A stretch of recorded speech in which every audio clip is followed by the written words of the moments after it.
IB Nation, welcome to the Irish Breakdown Podcast, coming to you live on a Tuesday. Ryan Roberts, Director of Scouting here at irishbreakdown.com, joined by my man Brian Driscoll, the publisher, creator, owner, whatever you want to quote him as. He's got a long resume of names of irishbreakdown.com. We have a fun show for you all today. We're really excited about this one, actually, because yesterday, obviously, we had the recruiting hour show. You should go back and check out that show if you didn't yesterday. We talked about a lot of the recruits that were on campus this past weekend and week 2024 and 2025 alike. There will be another big one this weekend for that March 31st, April 1st window of getting some more recruits on. But we're in a little bit of a weird window in that we don't have that spring practice availability for a little bit. So there was a fun conversation that I know Brian especially kind of brought to the table here about Josh Pate put on his top 10 lists of current college football teams programs that were big. Programs. Yes. And it was based on a interesting bit of criteria, a combination of multi-year success. So kind of what have you done for me lately type of conversation, a little bit of synergy around the program. So I guess that's more of sustainability and how things are kind of working together, right? That synergy within a program. And then of course, trajectory. What is that program going to look forward moving forward, right? Yeah. What is the kind of their upside as far as the overall program? So me and Brian thought it would be fun to make our own lists and see where we disagree, where we agree, some programs we see in the same light, others we don't kind of see eye to eye. I think it's going to be a great conversation, Brian, and one that I'm really looking forward to, man, because I think there's a lot of varying opinions. I mean, there's going to be a lot of people in the chat that are going to have completely different opinions than us as well. You and I have very different opinions on this. Yeah, the next 2 days, Ryan, I'm very excited about. And obviously this show is going to be a lot of fun. And the reason I wanted to talk about Josh Pate doing it is I'm kind of new to who Josh Pate is. I didn't know about him until recently. A lot of people have been, hey, you got to listen to this guy. This guy's very fair. And I've listened to some of his shows, probably about 8 or 9 of his shows. And I'm like, this guy's really fair, very knowledgeable. He's good. Yeah. And when I don't agree with him, I can be like, I don't agree with him there. I think that's an incorrect take, but I get where he's coming from and he's making a sound argument. I like people like that. And so I thought it was an interesting show. I wanted to do it. And then tomorrow we're going to have a great show too, Ryan. Tomorrow we are going to have one of our fundraiser shows, and we are partnering with the Notre Dame softball team. And we're going to have head coach Deanna Gump on tomorrow. They are doing a fundraiser to fight childhood cancer in the local area. And their goal is to raise $40,000. And I have always wanted to be a part of a fundraiser like this. I've been trying to get St. Jude on board with us, and they just don't respond at all to us. But this is a great cause, and it's very personal to Coach Gump, which we'll have her on the show tomorrow. She's going to talk about this fundraiser. She's going to talk about the program. I'm going to give the link in the show today and tomorrow for their direct fundraiser. So if you want to give to where you can kind of get back sort of the donation slips and all that for tax purposes, the ideal thing is to give through their site. What we're also going to do tomorrow is after Coach Gump is on, we're going to do a straight mailbag. The mailbag is going to be super chats only. We're only taking questions for super chats, and every single cent of super chat money we make, I will then give to that platform. So I'll take a picture of what the total is, and then I will give that amount to the program on behalf of Irish Breakdown, on behalf of our community. And then also, some people say, well, I can't be on the part of the live shows. We are now eligible for the super thanks. What the super thanks is if you don't listen live, but you want to support the channel in that format, you can give a super thanks. It's underneath the bottom by the likes and the share and all that. And you can actually give a chat that way. And that will be included in the money that we give to the program. So I'll probably wait about 42 hours. I think the end date is the 31st. The program's going, I think, through the 31st or somewhere around there. Is when their drive ends, and I'll give that'll be part of it as well. So I'm very, very excited about that, and I know that our community is going to step up in a big way and help out and help fight child cancer. And I think when you hear why this is so important to Coach Gump, you'll have an understanding you'll want to give. So I'm excited about that tomorrow as well. So we'll do that Coach Gump tomorrow. Then we'll do a super chat only mailbag afterwards, which is going to be a lot of fun. So say John A1 has already given a super chat today for that. So John, I will put that towards the amount as well. But for today, don't give us any super chats for the mailbag. Save those for tomorrow. it'll just make it easier for me to have them all in one show instead of trying to break up 2 shows, like what was for it, what was not. And if you want to give us a super chat, hold off onto it tomorrow. And we'll, if you want to do both, you can do both, but definitely save that for tomorrow. Today, Ryan, obviously this topic is a lot of fun because I don't think there's an easy answer. And so let's first kind of get into the criteria, because that's the other thing too, is if you're all focused on just moving forward, then we're going to have a different top 10 than looking backwards. Right. And so the criteria that Josh gave, as you mentioned, was both. It was looking back at recent success and then looking forward. He never said what his criteria was for past success. What we're going to do is look at the last 5 years. So 18, 19, 20, 21, and 22. So from 2018 on, we're going to look at that. We're going to look at success from wins and losses. We're going to look at success from big wins. We're going to look at success as playoff appearances, conference championships, all those type of things. And then also factor in somewhat balanced wise where the program is headed moving forward. And I think that's where you can get into an interesting discussion, Ryan, because there's a top 10 team. There's a team that's not in Josh's top 10, not in your top 10, and not in my top 10 that flat out has an argument to be in it, but they're not because of the trajectory. And that is, for example, Cincinnati. Sure. Cincinnati, the last 5 years, is 53-11. They have one of the best records in all of college football the last 5 years. The only teams with more wins the last 5 years than Cincinnati are Georgia, Clemson, Ohio State, and Alabama. That's it. And they're tied with Notre Dame. Same exact record. Why are they not in the top 10? It's not because in the AAC. It's because they're about to go to the Big 12. So you can't hold that against them. It's the coach that built that. It's gone. Yes. And I don't have a lot of faith in the coach that replaced him. So I don't have faith in Scott Satterfield to keep doing what Luke Fickell and Marcus Freeman and Mike Mickens and Mike Denbrock and all the really good staff that he put together Cincinnati did. And so that's why they're not in it. Yep. There's a program in your team and Josh's list that is 100% about what they're doing moving forward. It's not about what they've done. Yep. And so we'll get into that. So a lot of it's subjective, and that's what makes it fun. And so, and of course, we'll discuss what Josh said about Notre Dame, and we'll talk about where we think Notre Dame should be as a program. And you and I are close, but we're not exactly the same on where Notre Dame should be. Yep. So let's begin, Ryan, with what Josh's top 10.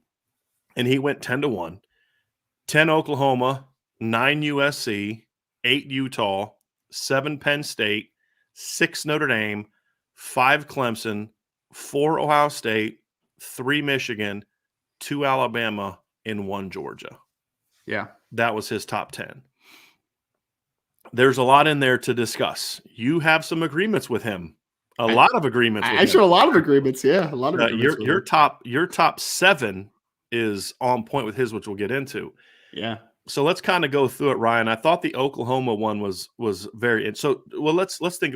Do we want to give our top 10s and then kind of dive into his as we then talk about ours, or do we want to wait to give ours afterwards? What do you think will be the best way to kind of flow through it? I think that we should work through ours together, and then we can kind of compare it, and then we can kind of debunk. Well, not debunk. That's not the right word, but we can kind of discuss, gain a general understanding of how the three minds are kind of viewing this type of thing. Yeah. Like that. I think that's a good way to go. Yeah. Yep. All right. So let's so we'll go his, ours, and yours. His and ours together is what you're saying. Yes. So then we'll just kind of. Do you want to just give ours now? We're bringing the synergy on this show, Ryan. The synergy from the top 10. So do we want to just kind of go? Right now, Ryan, just kind of give our 10 and then kind of go through it that way, and then just give our 10. Then say, so let's start at the number 10 and who he has, who I have, who you have. Yeah, I think that's a good way. Good comparison that way. Yeah. So let's give your 10. Yep. So working down from number 10 all the way down to number 1, I had number 10. I had the USC Trojans. Number 9, I had the Oregon Ducks. LSU at number 8 for me. Penn State at 7. Notre Dame at 6. 5 is Clemson. Then I have Ohio State at 4. Michigan at 3. Alabama at 2. And number 1, I have Georgia. You and I have a lot of similar agreements, Ryan. I have my 10 here. We agree on 1 and we agree on 2. We have Georgia and Alabama number 1 and number 2. So yeah, he's good. Ryan, we're getting a little pop from yours, so I'll go ahead and go through my 10, and then you can kind of restart it and get back in here. So I'll go through my 10, and mine's a little bit different. So mine is, I have 10, I have Utah. 9, I have Penn State. 8, I have Oklahoma. 7, I have LSU. 6, I have Michigan. And I was kind of a little bit back and forth on dropping Michigan a little bit lower, and I'll get into that when we get with Ryan. I'm not quite as high on Michigan as some other people are. But Michigan 6, Notre Dame 5, Clemson 4, Ohio State 3, Alabama 2, and Georgia 1. So here's kind of the criteria that we're looking at here. We're looking at a combination of sort of past, present, and future, and the present and the future are kind of flowing together. And so I think one of the mistakes that I think people make is if you're going to look at the past together, then you have to look the past as a whole, not just the most recent last 2 seasons. And so for me, that's kind of what comes into my criteria. It's trying to combine those 5 years. Now, I don't know if Josh looked at 5 years, 3 years, 2 years. I don't believe he said in the video.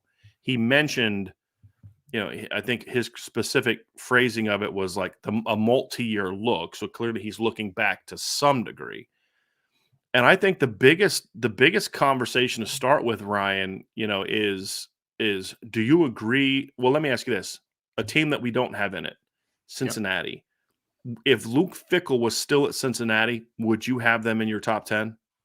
I would, because I think that you are playing with the assumption that they're going to be a consistent 10-win team, throughout the entirety. And, when the stars align like they did a couple years ago, they have the potential to make a playoff run, right? Like I don't think that they're ever going to win a national championship at Cincinnati under Luke Fickell, but I think they're going to be a consistent double-digit win team, win conference championships, and contend for a playoff spot. So yes, they would be in that conference. They would probably be 9 or 10, because I do think there's a little bit of a cap on how good they can be.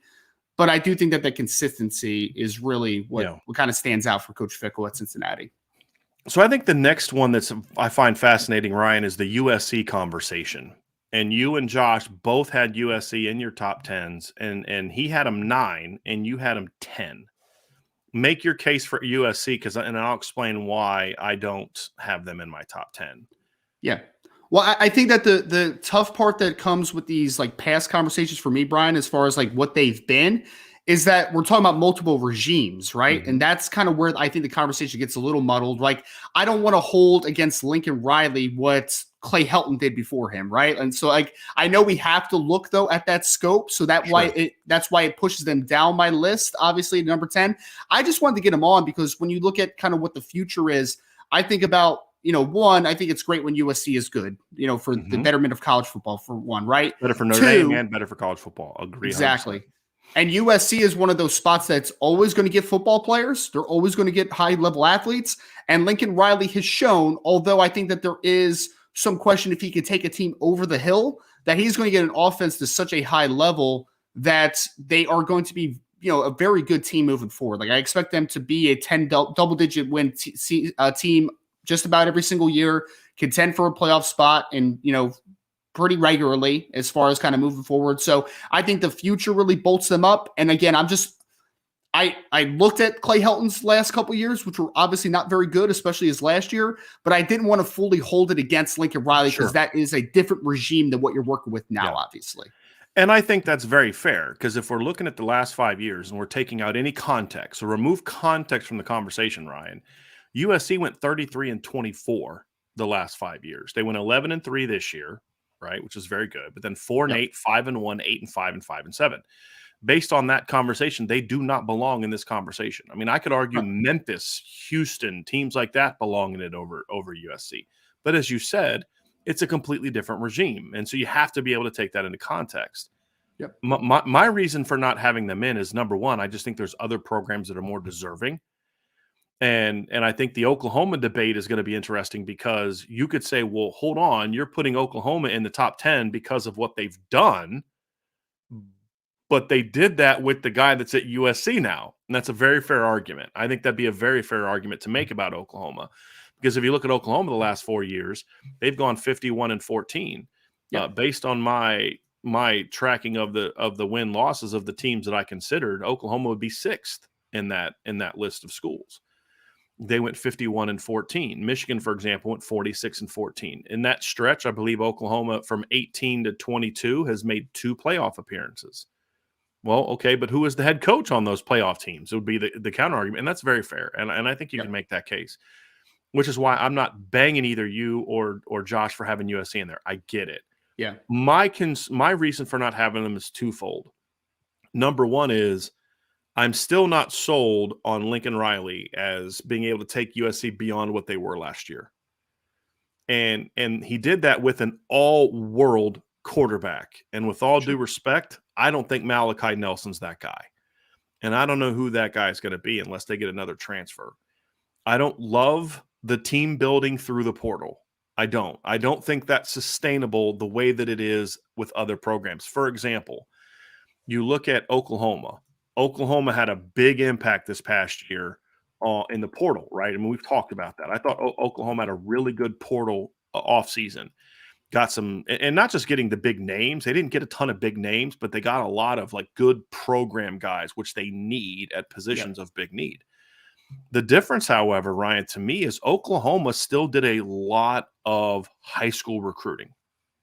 They still focused a lot on high school recruiting, and USC's not doing as much of that, in my opinion.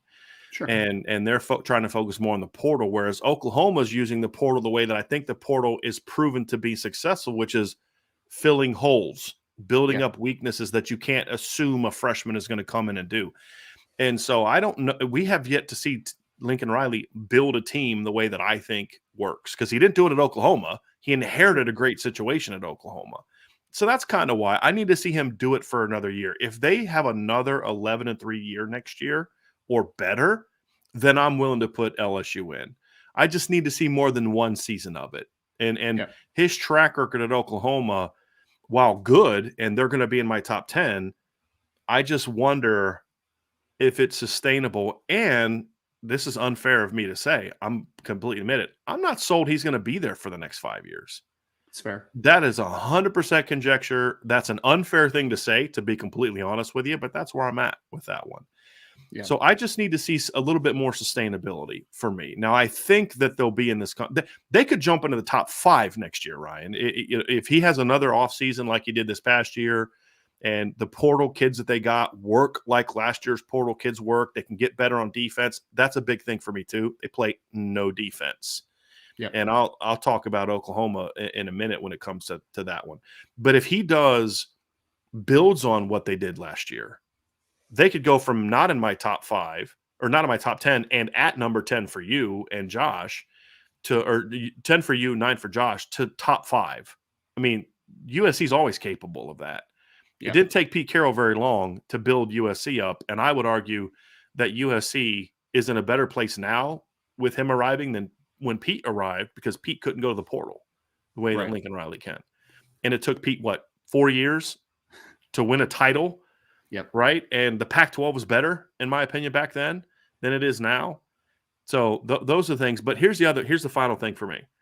I still don't have a lot. I still don't know. I think USC is still a bit of an unknown, because I'm curious how them going to the Big Ten is going to impact their program. And I think that's the final piece for me that makes it a little bit of I'm uncertain with that. I get the uncertainty. I would feel a lot better about this pick having the top 10, to be honest, if you could guarantee me that at some point Lincoln Riley would wake up and be like, the Alex Grinch thing has never really worked except for 1 year. Like, we should probably stop doing this, right? Because I think that he is always going to attract talent. I mean, I think it's a great conversation as far as how you're going to acquire that talent, like which is the best sustainable way. And I think that it's very fair to say that, the high school is still the best route to go, with portal being a filler, right? Like, I think that is again, makes complete sense. I would just say for me that because Brian, like the teams that just narrowly missed my list, I guess this is kind of where that conversation goes to. Oklahoma, for instance, right, was in like that next group for me. But that would have been entirely about what they've done recently and not what their future is. Because at 6 and 7 this year, I know that they're acquiring talent and it's going to be a better roster moving forward. There's no doubt. But I'm just not sold on Brett Venables being that guy, man. I'm just not. So the future is the part that gets muddled for me with Oklahoma. If it was just about the past And, recruiting that, I'd be like, yeah, sure, I could get there, but I just don't know if it's the right guy at the head in charge that's going to take him there. Like, that's just where that's why I have him 8, is. Ryan. That's why I have him at 8. And I would be willing to bet that that's why Josh has him at 10. Yeah. If we were just looking at the last 5 years, even with the down season, they deserve to be high. They deserve to be ahead of Michigan based on the last 5 years. They flat out do. I mean, it's not really close. Well, Michigan has 2 playoff appearances. So does Oklahoma. Right. Sure. I mean, they went to the playoff in 18 and 19 during the stretch.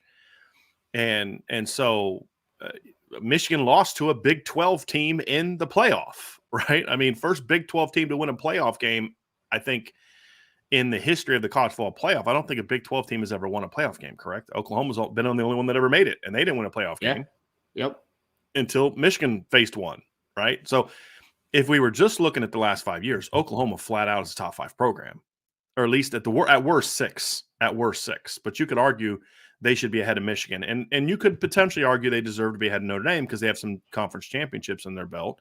Sure. But I think for me, I'm with you on the Brent Venables concerns.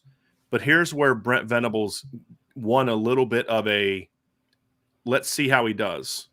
Because that team early in the season, Ryan, was a team that did not want to be on the football field.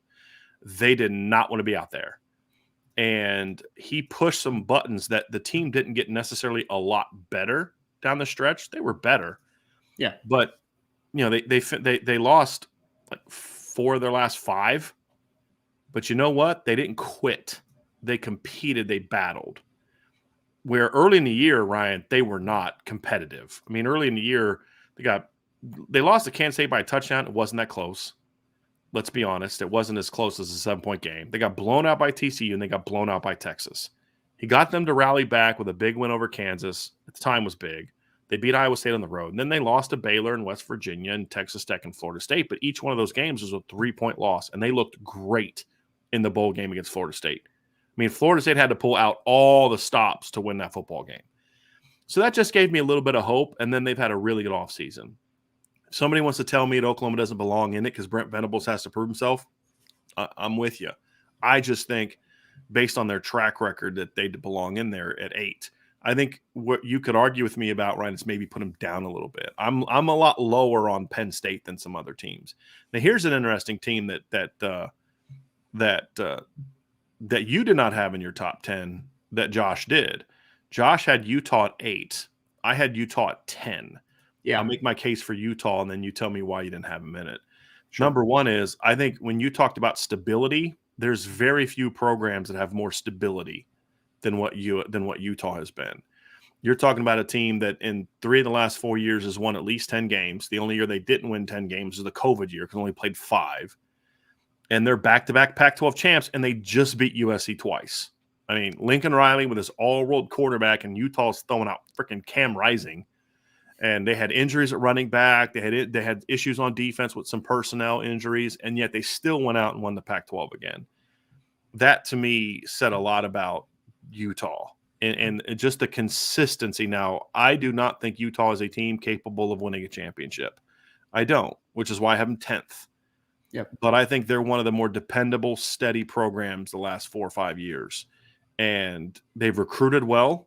And he's used the recent success to recruit well for them, and I think that's something that factored into it for me. And they had the number 21 recruiting class in the country this past year, which for Utah is pretty good. It's the highest awesome. class they've had in a long time, Ryan. And so they've been able to spring that success into recruiting success. The previous years before that, they were 34 in 22 and 21. They were 30th in 2020 on the recruiting trail. They were 42nd in 2019, and they were 33rd. And they did that, and they've been able to be a top 10 caliber team. And I'm someone who's come around on Oklahoma. Utah. I was kind of Utah's not who people think they are. The last 2 years, they've shown me something. Just destroying Oregon twice in 2021. Where I thought Oregon was a good football team, and they went out and obliterated Oregon twice.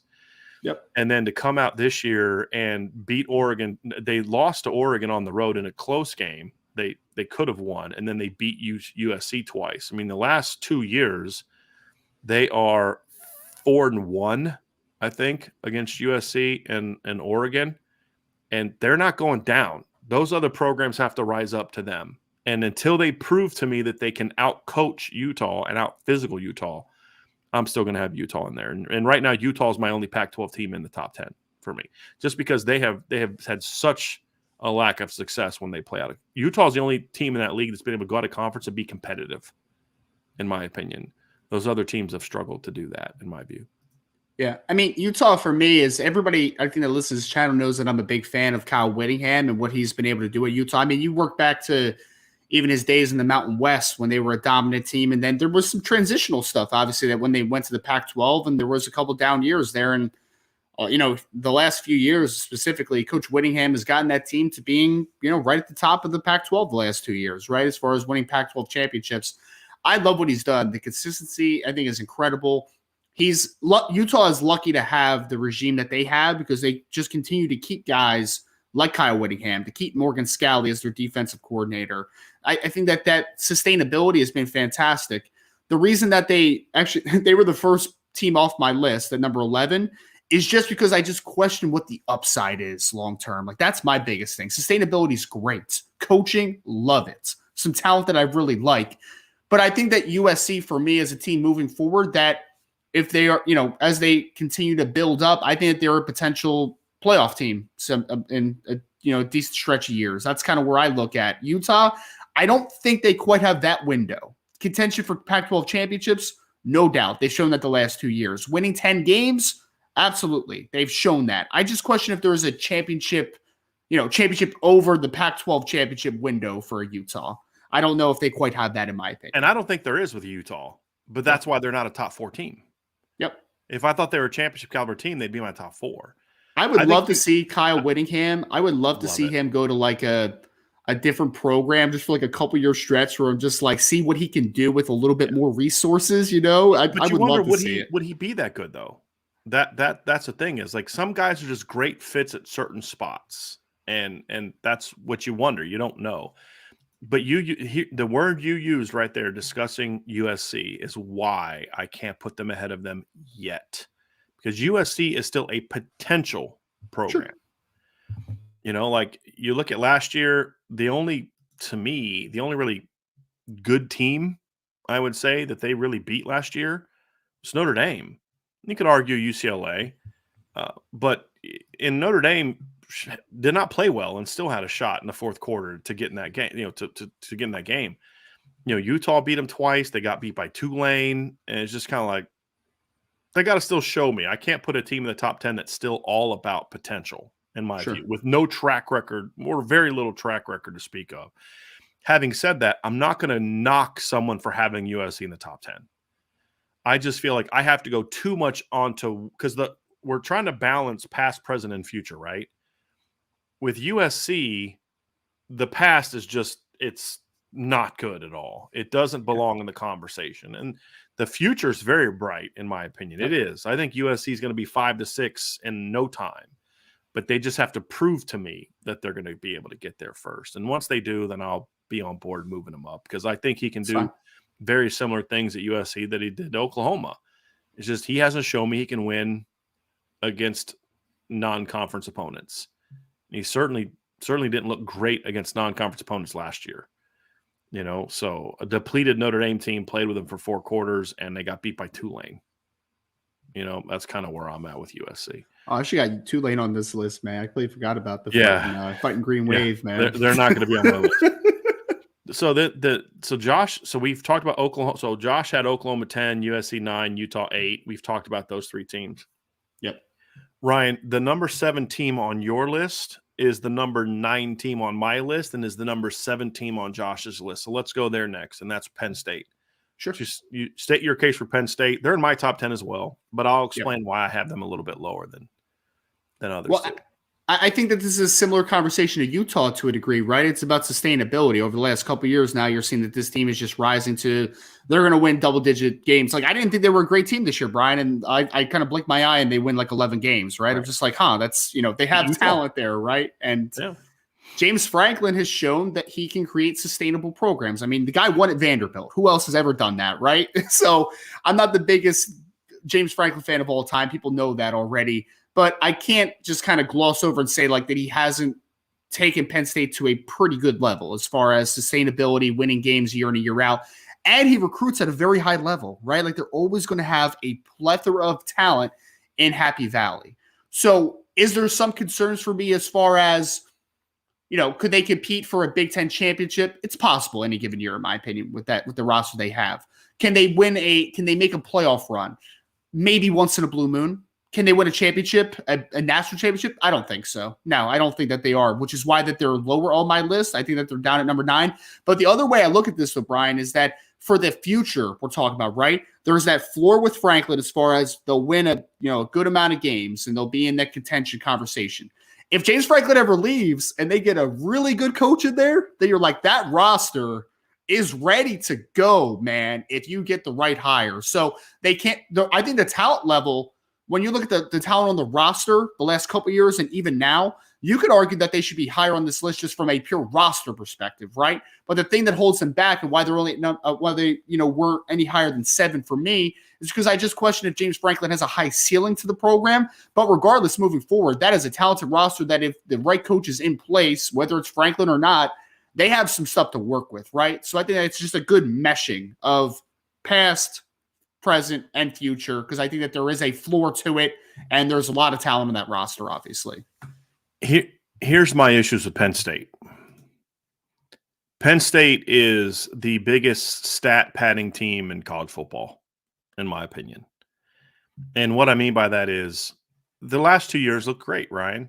I mean, well, last year looked great. They went 11-2 last year. But the 2 years before that, they were 7-6 and 4-5.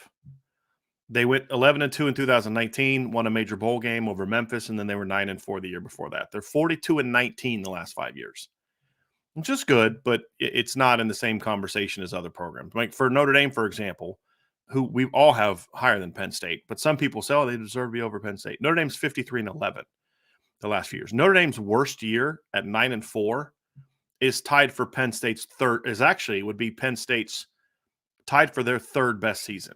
That was Notre Dame's worst season of the last 5 years. And not close. By 2 games, it was Notre Dame's worst season.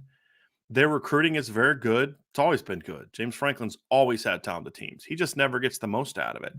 But here's the big stat for me, though, Ryan. When you look at Penn State the last couple of years, and you look at what their record is against ranked opponents, this is kind of looking at where teams finished ranked. If I'm accurate on this, and these rankings are accurate, and I believe that they are, they went 1-2 this year against ranked opponents. Last year they went 0-5. They're 1-7 against ranked opponents the last 2 years. I would argue that they deserve to be outside of the top 10 as opposed to moving up above where I have them at 9. This is a team that I'm kind of adamant about. I don't think they deserve to be higher because they have had as many down years as good years in the last 4 years. They've had 2 really good 11-2 seasons and 2 pretty bad seasons, in my opinion, 7-6 and 4-5. And so I can't go with having them up higher because you have to be able to have some wins to kind of hang your hat on, or at least a level of consistency. Notre Dame doesn't have a lot of the big wins to hang their hat on, but they have consistency. And that's the difference to me. And in the last 5 years, I mean, they've both got a win over Michigan. Neither has beat Ohio State, that kind of thing. But I just feel like I don't have a lot of faith in James Franklin to get the most out of the talent that he has. And I just don't think that changes. Now, we'll see what he can do with a talented quarterback. Yes. And he's definitely going to have a talented quarterback. But look, everybody keeps telling me that Will Levis is a top 10 pick, and Will Levis did nothing at Penn State. But I don't think that's on him. I'm just kind of being sarcastic there and taking a little shot at hey man, Will Levis is a top 10 pick. Sean Clifford just ran a 4.52 at their pro day, so there's that. Yeah. That surprised me. They have a notoriously fast track. Yes, but still, I don't care how fast your track is. A 4.52. It's not like he's a 4.9 on a normal track. I mean, he's probably a 4.6 flat on like a legitimate track. But either way, it's still running, man. It's still moving. Exactly. So that's why I have Penn State at 9, Ryan. I'm not the believer in it because like we don't know what Brent Venables is going to do, but I'm willing to bet on Brent Venables, who's been a part of championship teams, over James Franklin. And so when you combine as good as Penn State's recruiting, Oklahoma's every bit as good, if not better, in Brent Venables' first year. Sure. So combined with the track record of success at Oklahoma and then the recruiting and then just having no faith in James Franklin, that's why I have Oklahoma ahead of Penn State. But we're not that far off. It's 7 versus 9. It's not like you have 4. I don't have that much I don't have that much faith in James Franklin either. I have faith in the roster and the talent that they have. My I guess my slight pushback would just be that, it's with the Brent Venables. At least I've seen double-digit win seasons under Franklin, right? Like I've never seen it with Venables at all as a head coach. That's fair. That's just he's a wait-and-see guy for me. He's just a wait-and-see guy. That's very fair. I mean, it's hard to push against that. It really is. All I would say is we kind of have the same view of Lincoln Riley, or I have the same argument of Lincoln Riley. Let's see. Sure. Your whole argument for USC is let's see what they can do. And so same thing, but at least with Lincoln Riley, there's a track record. Exactly. It's just not at the school that he's at. So it's a very fair debate. And like I said, if you want to put USC ahead of Oklahoma, Ryan, I'm not going to be like, dude, seriously, you're crazy. I get it. I completely get it. I'm not as high on Lincoln Riley as some other people are. That's really what it comes down to. But USC obviously does have a great program. Yep. Now we get into an interesting part of the conversation, Ryan.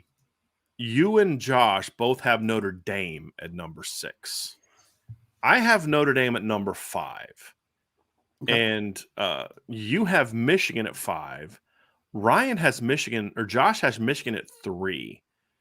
So let's kind of talk about Notre Dame and then the Michigan debate. But let's first state your case for why you think Notre Dame is because 6 is pretty good. I mean, that's it's very good. A good ranking. Let's talk about why you have real quick, just for the record. If you look at all the teams in the conversation, Notre Dame is 5th in wins. Yep. They are 2 behind Ohio State. That deserves a little bit of an asterisk because Ohio State only played 8 games in 2020. Notre Dame played 12. Right. Had Ohio State played a full season, at worst they go 11-2, and they've got 4 more wins on their schedule, and maybe 5. So just want to throw that caveat in there. The next closest is Oklahoma at 51, and then after that, LSU and Michigan are tied at 46. Right. So. That's for Notre Dame. Yeah. I mean, so my reasoning for 6 for Notre Dame is, again, I had Clemson at 5, Ohio State at 4, Michigan at 3, 2 Alabama, and 1 Georgia. So the reason that I look at Notre Dame and I pegged them at 6 is because from the sustainability perspective, I mean, Brian's already talked about what the record's been over the last few years, right? Like they've been a sustainable program. I do think that the caveat you have to look at, though, is say, that was mostly a part of a different regime, though, right? That was Brian Kelly's teams, right? Now you look at it's Marcus Freeman. 9-4 in the first year isn't a terrible year, obviously, but there's still a lot that needs to be proven from Marcus Freeman's staff and as far as what the heights that they can push it to over the next few years. Now, obviously, I'm very high on what Coach Freeman can do at Notre Dame, but until it happens, it's still an unknown, right? Like we still have to look at that and be fair to say, yes, we think that we can still be a double-digit win team. I think that there's a possibility that Coach Freeman can take it to much higher heights, but you still need to see it, right? Like there's still those questions until it's tangible in front of your face. So when I look at that, I just couldn't put it above Clemson, Ohio State, and a couple others because I mean definitely don't belong ahead of those teams. Yes, exactly. Completely agree. Yep. The only debate I have is related to Michigan. Look, Clemson's down years, Ryan. Are back-to-back 10 win seasons. I know. And that's Clemson's down period. They've gone 11-3 and 10-3, and people are writing them off like there's some garbage program all of a sudden. And I love that Dabo Swinney has been so quick to make changes with his coaching staff as well. Like all due respect to the offense that they were running last year, but we know what hasn't been great over the last couple of years, right? But he kind of hits the eject button after 1 year of a new offense coordinator. He's like, you know what? I need to get the young guy a really smart, intelligent guy that maybe can push the envelope a little bit. So I'm still pretty high on Clemson. I mean, I had Clemson one spot ahead of Notre Dame because I think that there's still sustainability that could be there. It's just, what is Garrett Riley going to look like as the offensive coordinator of Clemson? It's going to be a little bit of a question, but I think it's good. I think it could be very good. So point is, Clemson still belongs ahead of Notre Dame. Although the counter argument that some will have is Notre Dame is 2-2 against Clemson in that stretch. But again, that's 500. Clemson beat you in the 2 games that mattered, the postseason games, and they have a championship in the last 5 years. Back to the Notre Dame Michigan thing. For me, I get why people are high on Michigan. It's back-to-back playoff appearances, beat Ohio State. That's fine. I don't really care about that as like trumping everything else. They're also a team that went 2-4 in 2020. They're also a team that went 9-4 the year before that. So, yeah, great. They beat Ohio State. They have 0 playoff wins. Neither does Notre Dame, right? They have the same number of playoff appearances. The only difference is Michigan's are more recent. But it's all about the Michigan-Ohio State stuff. I'm not as sold on Michigan's roster moving forward. So past history, okay, well, we said 5 years. Last 5 years, Notre Dame has 9 more wins than Michigan. And you could, unlike Ohio State, if Michigan would have played a full season in 2020, they don't add many more wins on that. They were a bad football team in 2020. I mean, they flat out quit at that point in time last year. And then basically, had COVID issues, and that's why they couldn't play Ohio State, right? So I get that they beat Ohio State twice, but this isn't a 2-year look back. It's a 5-year look back. And in those 5 years, Notre Dame, you said Notre Dame's worst year, 9-4 under Marcus Freeman. He's got some stuff to prove. Yep. But Jim Harbaugh's got to prove to me that he can continue to do what he's done. Now, he's had some staff turnover as well.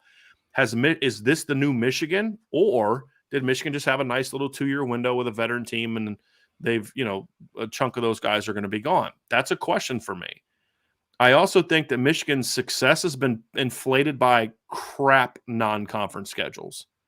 That's allowed them to kind of get into a rhythm that teams that schedule like real top programs would do.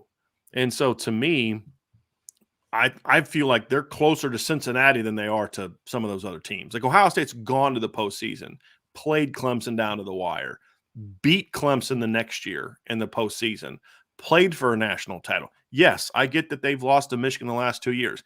They looked a lot better in the playoff this year than Michigan did. I mean, they took the national champs down to the wire, and if Marvin Harrison doesn't get hurt, we're saying the same thing about Ohio State this year that we said about Alabama last year.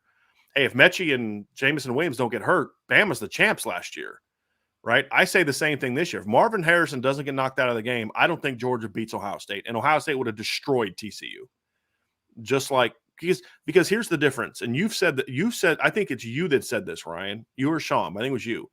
Michigan has done everything they can to beat Ohio State, and it's worked. Ohio State's building their team to win a national championship. That's the difference. That's why they beat Notre Dame, why they have a win over Clemson. Other than Ohio State, which is big wins, what has Michigan done the last 5 years? What's the other big win? What's the non-conference wins that they're hanging their hat on the last 5 years? They beat Notre Dame. Then they went out and got blown out by Alabama in a bowl game, right? Beat Notre Dame in the rain. Well, Notre Dame beat them the year before. And then Michigan went out that year and got blown out by Florida in a bowl game. That's what they've done. Like what's the postseason success that Michigan has had that everybody can hang their hat on? In the last 5 years, Michigan has a grand total of 0 bowl wins. 0. That doesn't impress me. I'm sorry, it just doesn't. To be 3, which is what Josh has them, and number 6. And I don't think Michigan's recruited like a lot of these other teams that we're talking about in this conversation. So I don't know if they're going to be able to reload. I think they did a good job. They're a bad matchup for Ohio State, the way that Ohio State is constructed. But I think that we're going to see in year 2 of Jim Knowles' tenure, we're going to see that defense get a lot better, in my opinion. I think so. And now Ohio State's got a lot to prove. But the big black mark on Ohio State's resume is they can't beat Michigan last couple years. That's a big one. But they have a lot more positives going for them than just that. But the only thing going for Michigan right now is they beat Ohio State twice. Okay. Ole Miss beat Alabama twice back in the early teens. Would we have put Ole Miss in the top 5 because of that? No. Your body of work's got to be better, and their body of work to me doesn't impress me a whole lot, to be honest with you. Well, I think when you look at Ohio State, though, juxtaposing those two teams together, I mean, I could argue that Michigan is one Ohio State victory again away from Brian Day being let go as the head coach of Ohio State. I mean, that's kind of what we're looking at. Sure. And anytime there's a coaching change, and I know that Ohio State's always going to have a really talented roster, that's going to be some there's going to be a transitional period where you're you have to see who it is and how it's going to work out. And there's a lot of uncertainty that kind of unfolds for that, right? So I think for me, for Michigan as well, though. How are they going to handle losing their another? They lost their offensive coordinator last year, though, and they were better. Well, and they lost the guy that was calling plays this year because he got fired because of all that other stuff. It's at some point those losses you have to be able to replenish those losses with players, and I don't think they've recruited well enough to me to continue that. I think they got hot at a right time and had a stretch. We've seen it before. And so to me, I just don't see the resume outside of it's like their entire resume is what they did the last 2 years against Ohio State. Right. I don't see the recruiting success to argue where they are. I don't see the postseason success. Yeah, they made the playoff twice. Okay. Well, Cincinnati made it once. And I think Cincinnati's game was actually the Cincinnati final score was actually, wasn't it closer than the Michigan final score? About the same. I mean, neither team was very competitive in those games. And so it's like, Michigan goes and they lose to TCU this year, got outplayed by TCU, got blown out by Georgia last year by 23, went 2-4 the year before that. In 2019, they got blown out by Alabama and Ohio State, by the way. Got blown out by Michigan or Wisconsin that year. And then 2018, they got beat by Notre Dame, got blown out by Ohio State again, and then got blown out by Florida. So I'll ask again, what are we building this resume on for Michigan being a top 5 team beyond 2 games against Ohio State, which are good. Don't get me wrong. They're good. But there's got to be more than that to me. And I think, let me just go look at this real quick. Yeah, they are 3-2 against Penn State. So you could argue that. But I have them ahead of Penn State. So, to me, Michigan, you have to have more than, hey, we beat our rival twice to be a top 5 program for me. I mean that rival's a top 3 team in college football, though. I mean, you can't just ignore it. Something more than just that.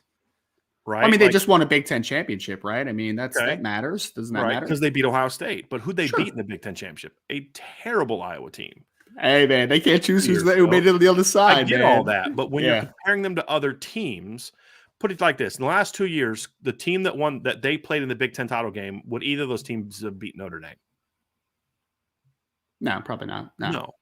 No.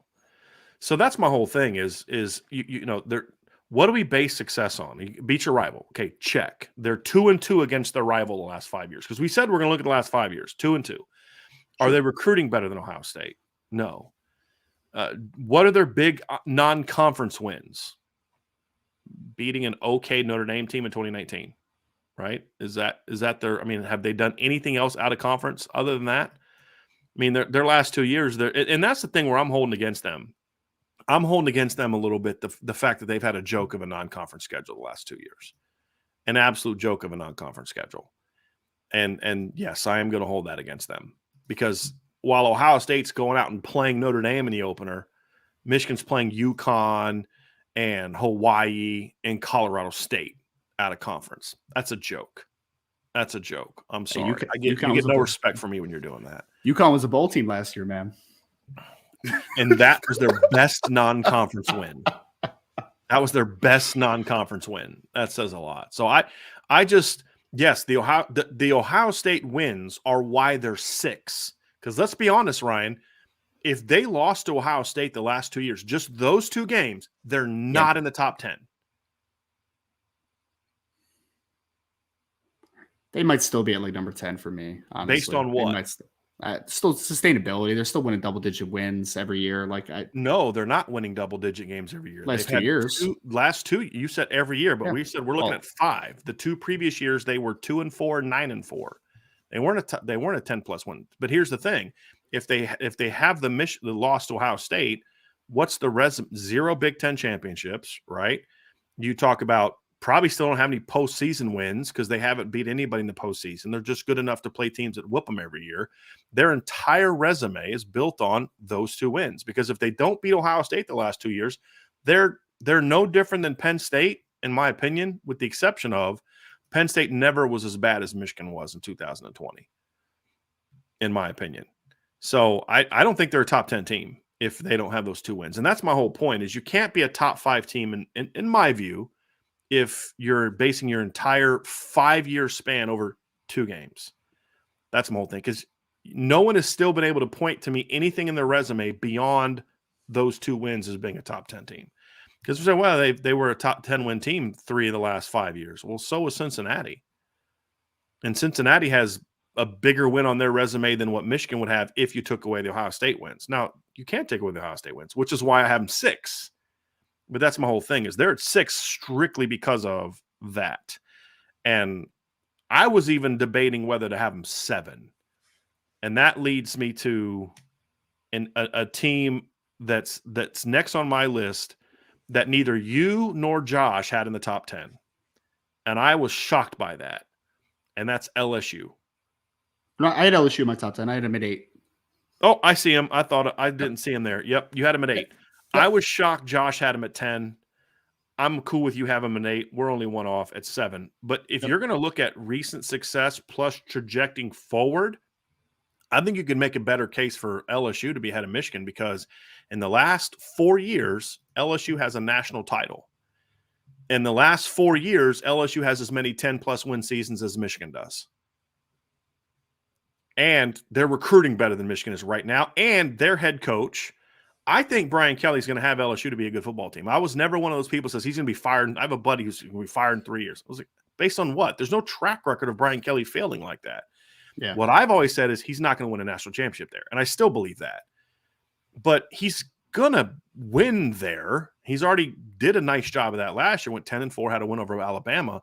I think you could make a case to have LSU ahead of Michigan because, again, you could say LSU has, in the last 4 years, has more big wins than even Michigan does with their 2 wins over Ohio State, because they beat Bama, they beat Clemson. They've beaten Bama actually a couple times in the last 4 years. So 19, 20, 21, and 22. They beat Bama in 19. They beat Bama in 22.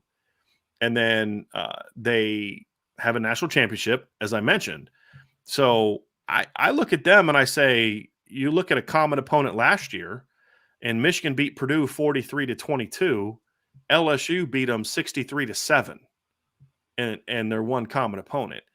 And LSU's record would have looked similar to Michigan's, in my opinion, if Michigan would have played a Florida State caliber team early in the season as well. Michigan's weak non-conference allowed them to get good and replace all the losses they had, in my opinion. So I think you could make a case for LSU, but I think that the known argument that you made, Ryan, about Michigan is why I still have Michigan slightly ahead of LSU. But to me, that's my debate with Michigan. Not should they be ahead of Notre Dame. It's should they even be ahead of LSU. That's where I'm at. And I was surprised, Josh, and I think it goes to show he's not an SEC homer. He only had 2 SEC teams in his top 10, if I'm correct. He had let's look at Josh's top 10. Yeah, he had Big 12, Pac-12, Pac-12, Big 10, Independent, ACC, Big 10, Big 10. He had more Big 10 teams in his top 10 than he had SEC teams. It's wild. Which I only had 3 SEC teams. There aren't more than that. But I believe LSU, when you combine recent history with projecting forward, I think they belong in the top 10 for sure. And I think you could argue if they maybe belong a little bit higher, in my opinion. Yeah, I mean, I was they had to be in the top 10. Like, there was no doubt in my opinion, right? Because, I mean, especially if we're working back 5 years, because now you're talking about the LSU 2019 team, right? You have to go 4 years for that, by the way. Exactly. Yeah. So that's in obviously that time frame. And I give Brian Kelly all the credit for this simple fact, right? Took over a bad LSU roster they were a dumpster fire. They were. Their fans got butthurt about that, but they were. That 30. What's funny is, right, they'll in one breath make excuses for 4 losses by saying we only have 30 guys on the 30-some scholarship players. But then when I call that a dumpster fire, he inherited a dumpster fire. Yeah. They get on their feelings about it, right? Yeah. So he did. He inherited a dumpster fire, and he took him to the SEC championship game with all that. And he did a lot. He did a lot better than I thought he was going to do year one. I thought it was going to be more in the 7-8 win range type of thing. Because like LSU's always going to have talent, but to your point, Brian, it's about, do they have a full roster of talent, right? Do they have the depth to be able to win, consistently in the SEC? They won 10 games in his first year. So you look forward and you say, with the way he's recruiting, I should say with the way the staff is recruiting, that it should be pretty sustainable moving forward. Like, there's no doubt about that, right? So you have obviously the big championship win. There was obviously a couple not great seasons in there at the end, obviously with why Ed Orgeron was asked to get out of town type of conversation, right? But you have Brian Kelly now, and moving forward, I think that it's going to be a sustainable product. You're going to compete in the SEC. There's no doubt in my mind.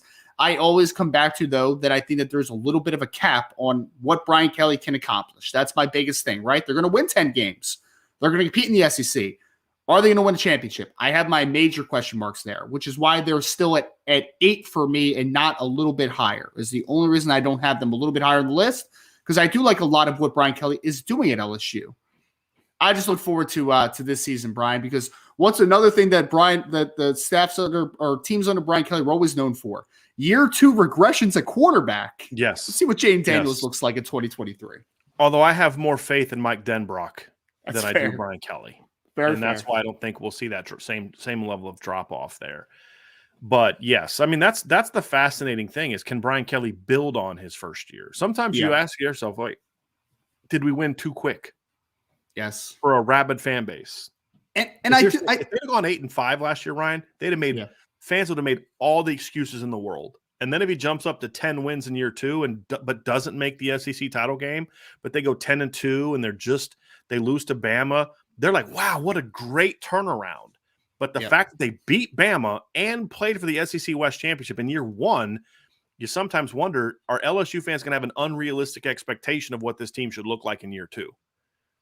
And that to me is a little bit of a question that I have. But let me ask you this, Ryan. Yep. Looking at the resume, and again, criteria we've used, recent history combined with present plus future, state the case for why Michigan belongs ahead of LSU. Because you've also said, do you think Michigan can win a championship under Harbaugh? I think they can compete for a championship. I don't know necessarily win, but I think they could be in the big – like I think that there's potential they could be in a national championship game. Yes, okay. I do. Not necessarily win. But not LSU? I'm asking. I don't think LSU is going to get to a national championship and win one. Because of Kelly? Yeah, because I think there's a little bit of a cap, and I just look, man, I need to see it at the end of the day. What has Harbaugh shown as far as being a team that can make a championship game compared to Kelly? I feel honestly, and I know some people are going to push back on this, and it's fine, but like, I thought Michigan was going to take a nosedive the last 2 years because with all the stuff of Jim Harbaugh interviewing for NFL teams and all that great stuff, right? I was like, this team is going to quit, and because they're going to be like, this guy doesn't want to be here.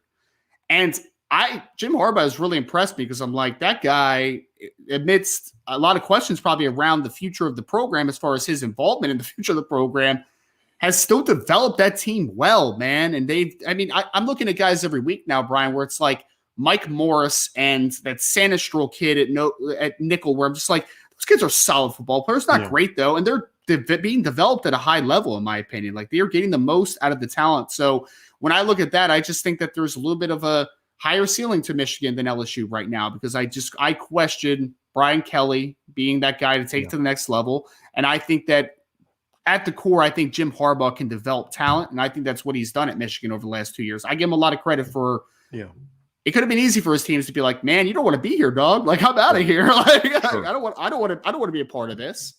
I would say Kelly had a similar resurrection at Notre Dame in 2017 and 18 after the 4-8 season, and his team quit on him that year. Yep. So I get where you're saying, and I think a lot of I don't disagree with your comments on Kelly. I just don't give Jim Harbaugh the benefit of the doubt that we're not willing to give to Brian Kelly. That's my big thing. And, because look, Brian Kelly in the last 5 years has a win over Clemson and a win over Alabama. He's got multiple wins over teams that we would have as top 5 teams. I go back to this again, all of the wins for Michigan the entire resume is built on it's built on the Ohio State wins. I mean, same number of playoff appearances for the two coaches, Kelly and Harbaugh, same number of playoff wins. Brian Kelly at least has a postseason win in that stretch. Actually, does he? Yeah, they not much of one. They beat Iowa State, so I'm not giving them too much credit for that one. But yeah, so I mean that's kind of where my debate is. This year will be very telling, Ryan, because if Harbaugh is going to maintain this thing, then we're going to see it again this year. That's the big thing for me. But again, it's all going to come down to, in my opinion, 2 games. And that's why I just don't have a lot of respect for Michigan, because every year there's really just 2 games in their schedule that matter.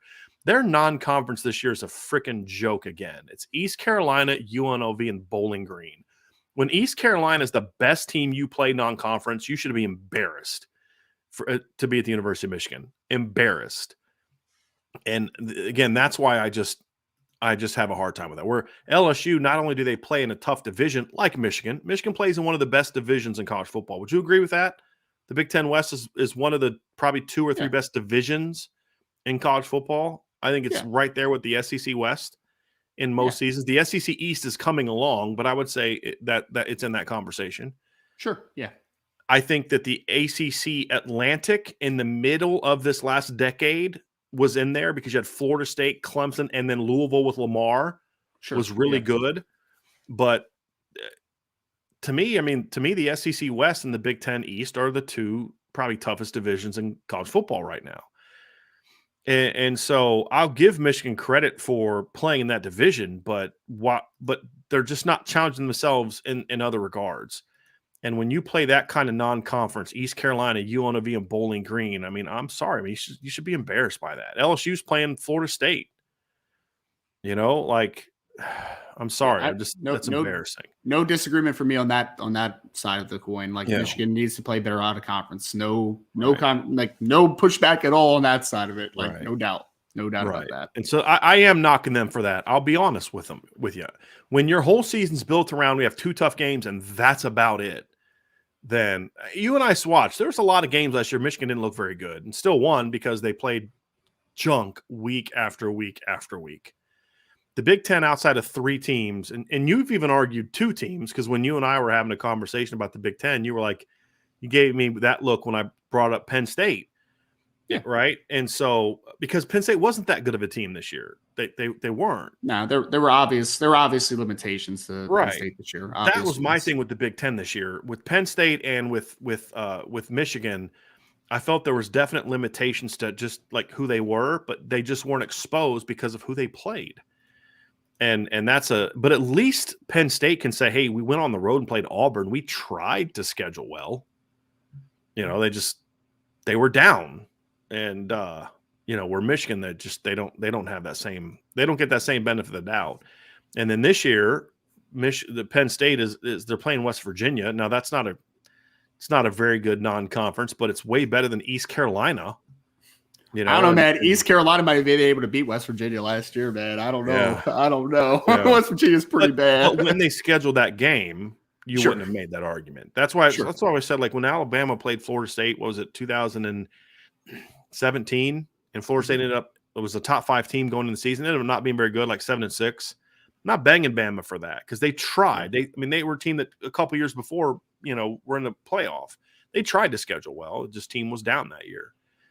And like I give Ohio State scheduled a playoff caliber opponent when they scheduled Notre Dame. Now, Notre Dame ended up not being that this year, but Ohio State had the intent of playing a playoff caliber team.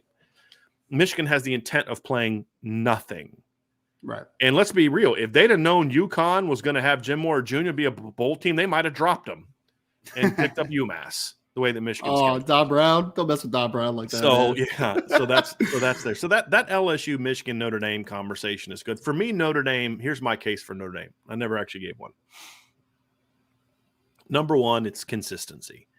Now, again, the ding on that is the consistency came with a different coach. But even in Marcus Freeman, for all the first-year blunders he had this year, they're still 9-4 and had a blowout win over Clemson. The way Notre Dame finished their season, to me, is why I'm a lot higher on the Marcus Freeman regime than maybe some others. Not you, because I know you're very high on him. You're making a very fair point.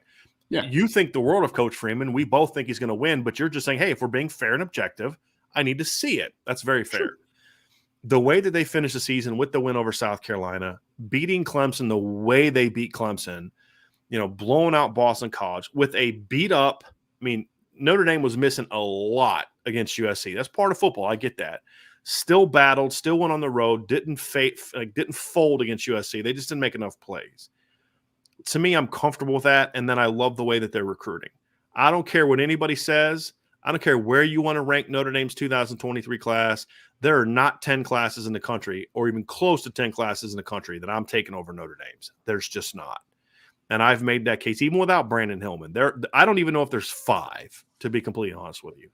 Then you add the fact that this is the most impactful portal session that Notre Dame has had. And I don't think Javonte, I mean, you're talking, and here's the thing. They went out and got an all ACC wide receiver who might not even start, who probably won't start for Notre Dame. And so to me, you got an impact quarterback. They're recruiting at a high level.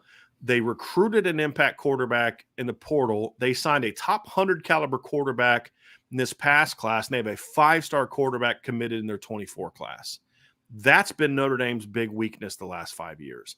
That position alone, looking the way that I think it's going to look, is a big reason why I'm comfortable saying Notre Dame is at 5.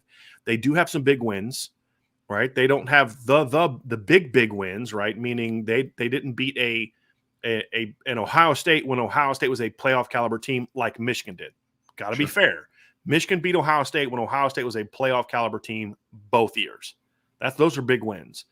LSU beat Alabama in a year where Alabama's a playoff caliber team. Why do I say that? Because if Alabama beats LSU, they're probably in the playoff over Ohio State. Right or wrong, they probably are.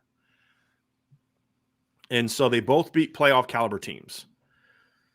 And if Ohio State beats Michigan and Alabama beats LSU, then they're probably in over TCU because of TCU's Big 12 championship loss to Kansas State. Would you agree with that too? Ohio State's definitely in because they're undefeated. Yeah, and then Alabama would probably be in over Kansas State, or over TCU. I would argue that. So to me, those are big wins where Notre Dame beat a team in Clemson that would have been a playoff contender going into the South Carolina game, but that knocked them out. If they'd have beat Notre Dame, the South Carolina game knocked them out. That's the reality of it, in my opinion. I don't know if Clemson could have got in it with one loss if that loss was to South Carolina, because then that would have made Notre Dame, Notre Dame at that time would have been 7-5. That game would not meant anything for Clemson's resume. Sure. So that's why I say I'll give them credit. They don't have that kind of win on their docket, but they have a lot of good wins. They do have a very good win over Clemson. Even though Clemson wasn't as good without Trevor Lawrence, that was still a top 10 caliber Clemson team in 2020. So they do have 2 wins over Clemson in the last 3 years, actually. And that boosts their resume as well. But I think it's the consistency. I think they're recruiting better than Michigan, and I have a lot more faith in Marcus Freeman to be able to raise Notre Dame above where Notre Dame has been under Kelly and where Michigan is now. Michigan now is Brian Kelly's Notre Dame, in my opinion, without the big win over Ohio State. With the big win over Ohio State. That's who they are. They're good. They're going to be consistent, but they're just never going to be a championship caliber team to me. And I think Notre Dame has that, in my view. And yes, they have the 2 bad losses last year, and that's where you can make the argument to have them lower. Yep. Because Michigan doesn't have the past 2 Michigan teams don't have losses to Marshall and Stanford. They have some losses like that in 2020, getting blown out by Indiana, stuff like that. But I just think the consistency, the recruiting, and the trajectory, to me, I think this has been a much better offseason for Notre Dame than Notre Dame fans think, because of the way that they got to where they've gotten. The way that the Andy Ludwig thing went down, the way, losing Matt Luke. But if you just remove the process and just look at what this offseason has meant, really good freshman class is going to be hard to keep off the field. Great portal offseason for Notre Dame, big-time portal offseason. And I still think they have a very good coaching staff. And I think their coaching staff now is better than it was a year ago, in my opinion, when you consider guys coming back and all that. So that's why I'm I have Notre Dame in my top 5 and all that. And so I get the Michigan thing, but that's why I have Notre Dame in my top 5. Top 4s are all the same, right? And I think we had them in the same order because you had Michigan 5, right? No, I had Michigan 3. You had Michigan 3? Yeah. You had them ahead of Ohio State. Yep. We've had that conversation. We both have Georgia 1, Alabama 2. Yep. Talk to me about Clemson, because I'll tell you what, I would have been on your side having Clemson at 5. I have them at 4. I have Ohio State at 3. I have Alabama at 2, and I have Georgia at 1. I would have probably had Clemson below Notre Dame if they didn't hire Garrett Riley this offseason at offensive coordinator. And not even that I think he's necessarily a great OC, but I think he is a great fit for the stud quarterback that they already have in Cade Klubnik. And I think that was huge. And their defensive coordinator is not that good, but they still had a solid defense last year. You know, I mean, their talent was really good. Their production was just – it was solid. It was solid. They struggled against Wake. They struggled against Notre Dame. They struggled against good offenses for the most part. But I think their offense is going to be a lot better, and I think that stops the bleeding a little bit for Clemson. And again, we're talking about a team that over the last 2 years, Ryan, has struggled, and they're 21-6. You know what I mean? Like, and then when you consider the fact they have a national title on their docket the last 5 during the stretch we've looked at, 2 national title game appearances in the last 5 years, they still belong in that conversation to me to be in the top 5. And, no doubt. Yeah.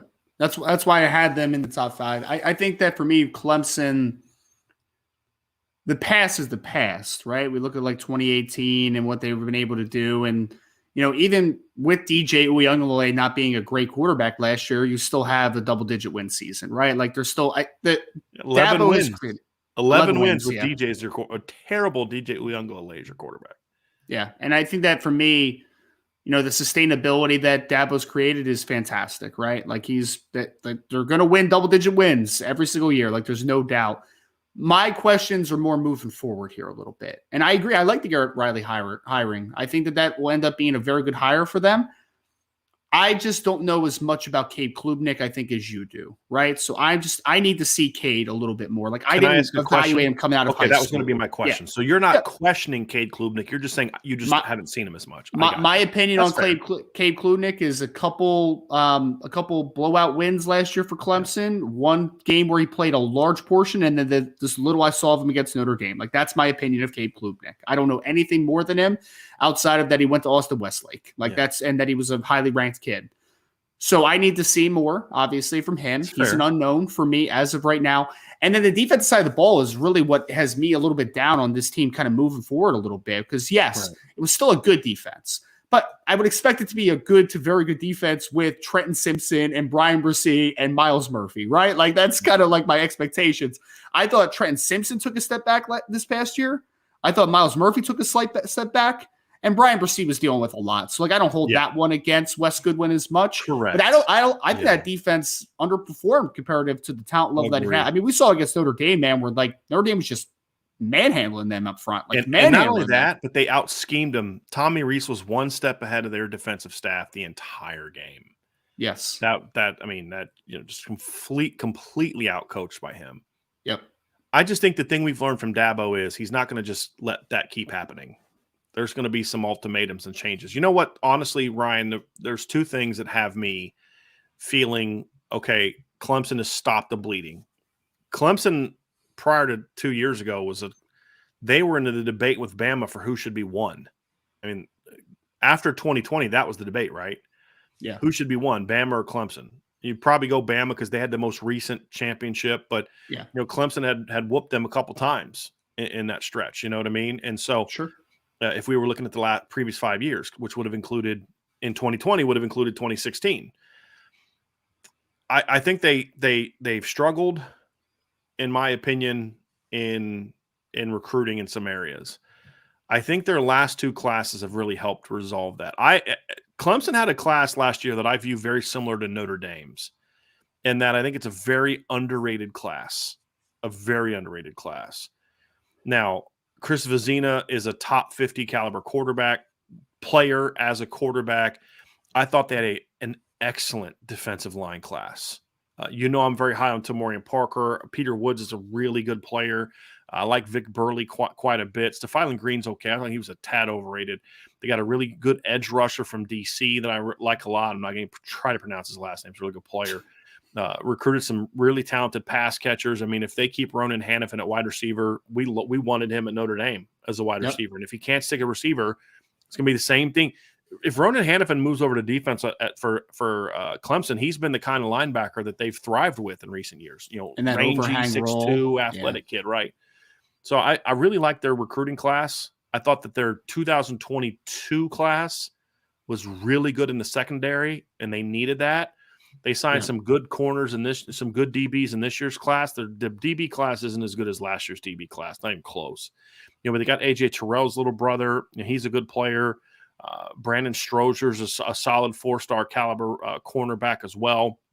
So I thought they did okay this year, recruiting wise in the secondary when they needed it. Their skill levels upped a little bit with the last two classes. I thought their incoming freshman class at receiver is good. Last year's receiver class was really good. They had, obviously, we saw not EJ Williams. EJ Williams is the kid Antonio from Williams. A couple years before, Antonio Williams. And I'm a big Adam Randall fan. I think he's going to be I think he's going to end up being the best of that group when it's all said and done. He's just really raw. But he's 6'2", 215 coming out, really dynamic player. I love that kid coming out. So I just think their talent level is upped at a lot of positions. One position that I think they've struggled to recruit the last couple of years since Will Shipley is running back. They haven't recruited running back very well since Will Shipley left. But the other thing is their offensive line recruiting has really gone on the uptick the last couple of years. They had the kid started as a freshman this year. I think that's been something that's been something that's helped them. They're recruiting the offensive line much better the last couple of years. And I think that's helped them as well. So that's why I have Clemson 4. I have them ahead of Michigan because, again, if we're looking at the last 5 years, Clemson has 3 playoff wins. Michigan only has 2 playoff appearances. And I know they've been down, but their down is not that far off from where Michigan is. And I think they're going to be a way better quarterback, in my opinion. So that's where I'm at. I think that I still have them 4. Now, the thing is, the gap between them at number 4 is much greater. The top 3 for me, Ohio State, Georgia, and Alabama, is kind of by itself, just from the overall body of work. And I know Michigan has wins over them, but the overall body of work at Ohio State the last 5 years is still better than what Michigan has. And I still think Ohio State's recruiting a lot better than what Michigan has. But I'll say this, and it would be stupid if it's true, but don't put it past Ohio State to put Ryan Day on the hot seat, if not outright fire him if they lose to Michigan again this year. I think I think they would. I think that'd be stupid, but I think that I could see that happening. I really could see that happening. If he loses 3 straight years to Michigan, I guarantee they would fire him. Like, I would not be shocked at all if that happens, honestly. I think that'd be dumb. Again, not saying I would do it, but I'd actually be surprised if they kept him, to be honest. I get what you're saying. You're not saying that what they should do. It's just we know how irrational Ohio State is, especially their fans. And Ohio State fans don't seem that high on Ryan Day. Every time every time you bring him up, they don't seem that overly high on him at all. So the way that I grew up in Ohio. Okay, so I come at this from a different point of view than you do. I lived it. And I was surrounded by Ohio State fans my entire life. And John Cooper had that program rolling in the mid-90s, but he was never respected by Ohio State fans. They hated him. Why? Because he couldn't beat Michigan. Like, literally, that's where it is. Can't beat Michigan. That's the one thing you can't do, Ryan. If they'd have gone 10-2 last year, missed the playoffs, but beat Michigan, Ohio State fans would have a better view of their season than actually being a playoff team that took the national champs down to the wire, but they lost to Michigan. And I also think, too, Ryan, it's the way that they've lost to Michigan the last 2 years. They've been outclassed in both games. Both games. I mean, the second half of the last 2 games have been embarrassing if you're an Ohio State fan, in my opinion. Yeah. And so that's, it's irrational. I don't think it would be a smart thing to do, but knowing Ohio State fans and having grown up in that, I could see it. It'd be tough if they go 12-1, and they fire him because they lose to Michigan. But I could see it. It'd be stupid and irrational, but I could see it. Because the thing is, when John Cooper got fired, though, Ryan, this is what people don't forget. He wasn't winning at the end. They didn't fire him when he was in the middle of being really good. They waited until he had a couple down years. I mean, they didn't fire him in 1998, partly actually because he actually beat Michigan that year. They didn't fire him in previous years when they went 11-1 and 10-3 and lost to Michigan. Like in 1996, they lost to Michigan and that knocked them out. They were number 2 in the nation. They'd have played for the championship that year, knocked them out. And they lost to Michigan the year before. They were undefeated in 95. They were 10-2 in 95. Went to Michigan as the number 2 team in the country, lost again. They beat Michigan in 93. Or 94, lost to Michigan in 93. They were ranked 5th in the country. They were undefeated. They only had a loss, and they got blown out by Michigan. He didn't get fired after all those games. He got fired after 99 and 2000 when they went 6-6 and 8-4. Sure. So my hope would be that they'd be a little smarter than that, but I don't put anything past Ohio State. Never know, man. Never know. Really don't. I still have Ohio State 3, though. And look, I get it. They lost to Michigan. They got a win over Notre Dame right this past season. They went toe-to-toe with Georgia, something that Michigan did not do the year before. I mean, they got blown out by Georgia the year before. They have a win over Clemson in the playoff in that stretch. And, yeah, they got blown out by Alabama, but that was a phenomenal Alabama team. So I still have Ohio State 3, but I think the distance between Ohio State and Alabama is there's still a little bit of a gap there, in my opinion. And there's definitely a gap between everybody else in Georgia, the way that Georgia's played the last 2 years, in my opinion. But Georgia's my number 1. Alabama's my number 2. That's where I have it. Georgia was number 1, you said, for you? And okay. Bama 2. Yeah. I might have said it backwards, but yes, Georgia's number 1. And it's not just because of recent history. It's Georgia's recruiting every bit as good as Alabama, if not better. Yep. In the last 5 years, Georgia's won back-to-back titles. Look, Alabama has one title in the last 5 years, correct? 18, 19, 20, 21, and 22. They lost in the title game in 18, didn't make the playoff in 19, won the championship in 20, lost to Georgia in the title game in 21, and then this year they didn't make it. So Bama's missed the playoffs twice in the last 4 years. Georgia has missed it twice in the last 4 years, but they're trending in the right direction where Saban is hoping that some of the changes he's made are going to reinvigorate the program. There's a little bit more of a projection there to have Bama too, where Georgia is like, okay, they're rocking and rolling. Here's the big question mark.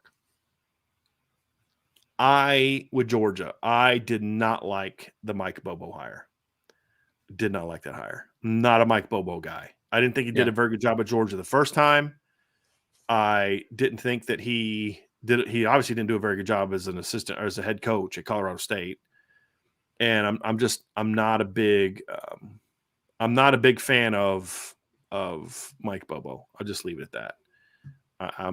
That's a concern because like we've seen it, coaches make those hires and you're like, it drags you down a little bit.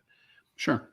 Is Mike Bobo going to be to Kirby Smart what Bill O'Brien was to Alabama, right? Or what Pete Golding was to Alabama. Might even be a better example on defense. Yeah, that's going to be the question mark. But they're still number 2 to me.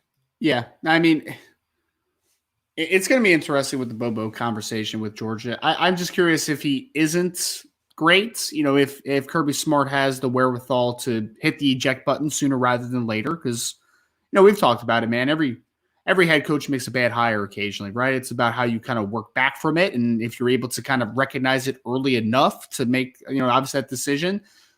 So we'll see about, I think for me, Brian, it's just, Georgia, 2 straight national championships, obviously, right? They become the new standard in college football. And, for a long time, it was Alabama was the standard. It's like that. Everyone's chasing them. Well, everyone moving forward, including Bama, in my opinion, is now chasing Georgia, right? So we'll talk about sustainability. You have put yourself as the class of college football, at least now. So now teams are going to be chasing you. So, with the victories that they've had, with the championships they've won, with the standard they've set, I mean, that's kind of why Georgia was number 1 for me. And I don't think there's going to be too much pushback on that one. No. Yeah.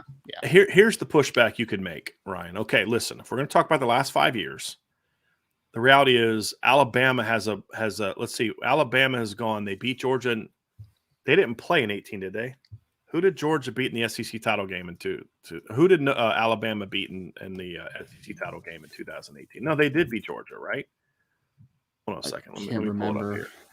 So Alabama in 2018, I thought that was the game. Yeah, they beat Georgia. That was the game where Georgia had that stupid fake punt. Remember that? With Justin Fields. Yeah. So Bama beat them in 18.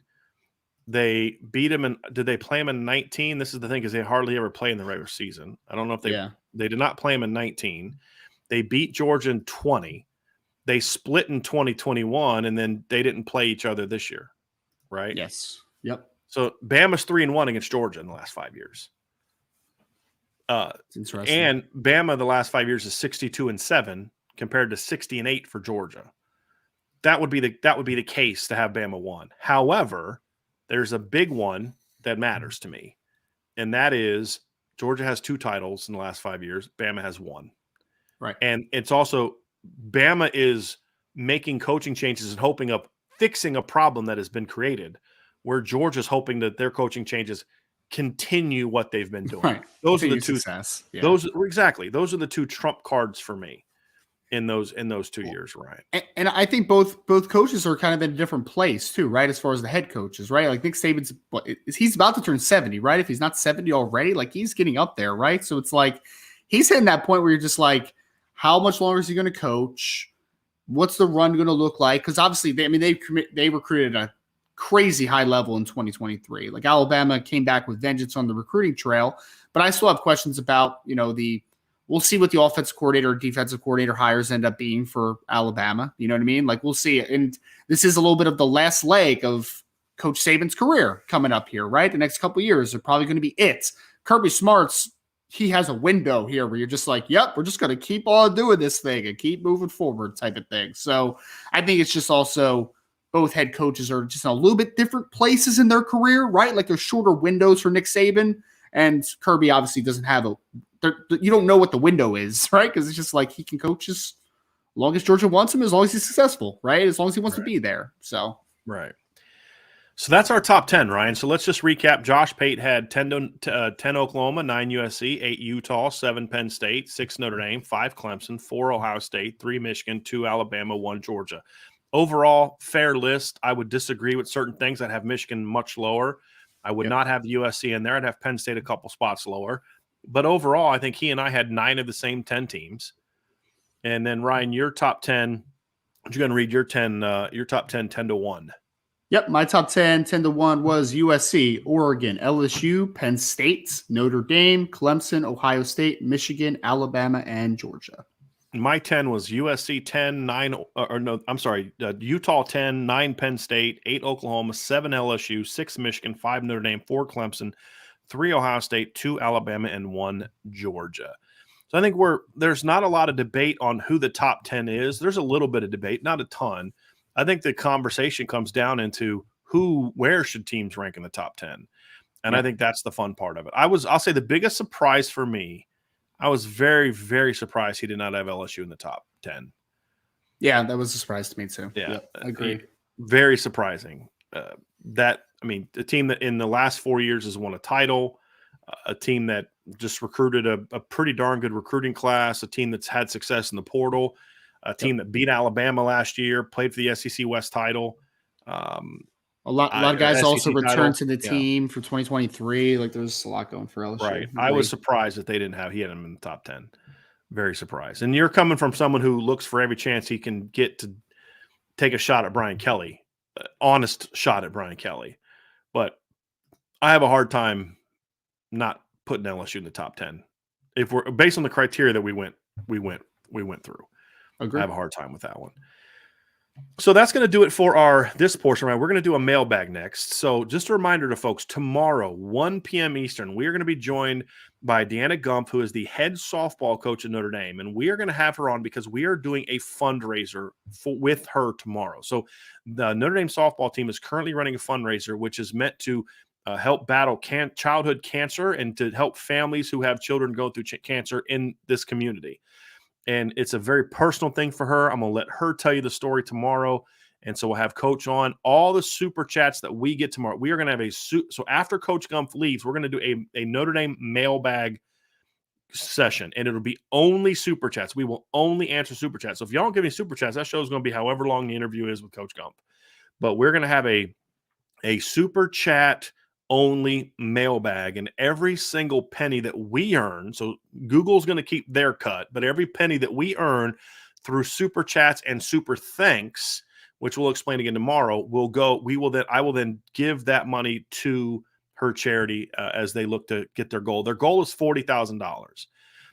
Last I checked, Ryan, I think they were when we started the show, they were around 26. So let me just find their page now. Let me just see where they currently are with that fundraiser. I'm just going to pull this up here real quick. They are, that's not it. Give me 1 second. And they're currently at 26.4. So they're about $13,000 away. And I'm hoping that tomorrow we can put a big dent in that. Like we did 2 years ago when we did the Thanksgiving chat. We are going to, fundraiser. We are going to hopefully have a couple more this year. I have a couple other ideas for things I'd like to do this season when it comes to fundraisers and different things like that. And as we did last time, Ryan, every single penny that we make in donations, we give to the charity. There's no collector's fee. There's nothing like that we will have. Every single penny will go there. So we'll help you guys.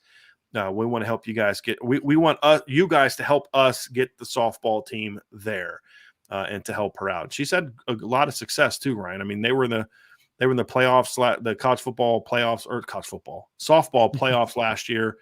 She's done a lot of really good things with that program. So we want to help. I mean, this kind of thing, Ryan, we absolutely want to help support, what they're doing. She's got a 800. She's won 825 games in her 22 seasons at Notre Dame.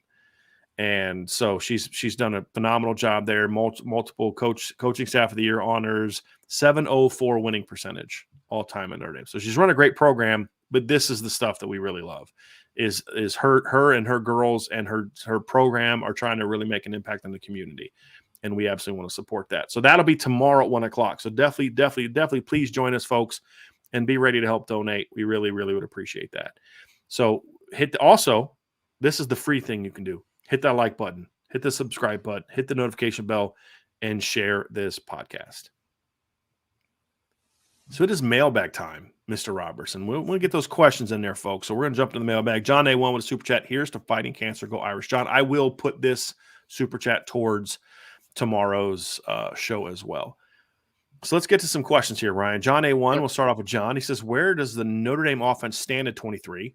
That will tell the answers to where Notre Dame ranks as a program. Since 2017, I believe the Notre Dame defense has been a top 5 program level, but the offense has been more top 20 program level since then. This year, I believe the offense can make up a jump, and Notre Dame can truly be a top 5 level on both sides of the ball if the defense can hold up. Indy is a contender. What are your thoughts on that, Ryan?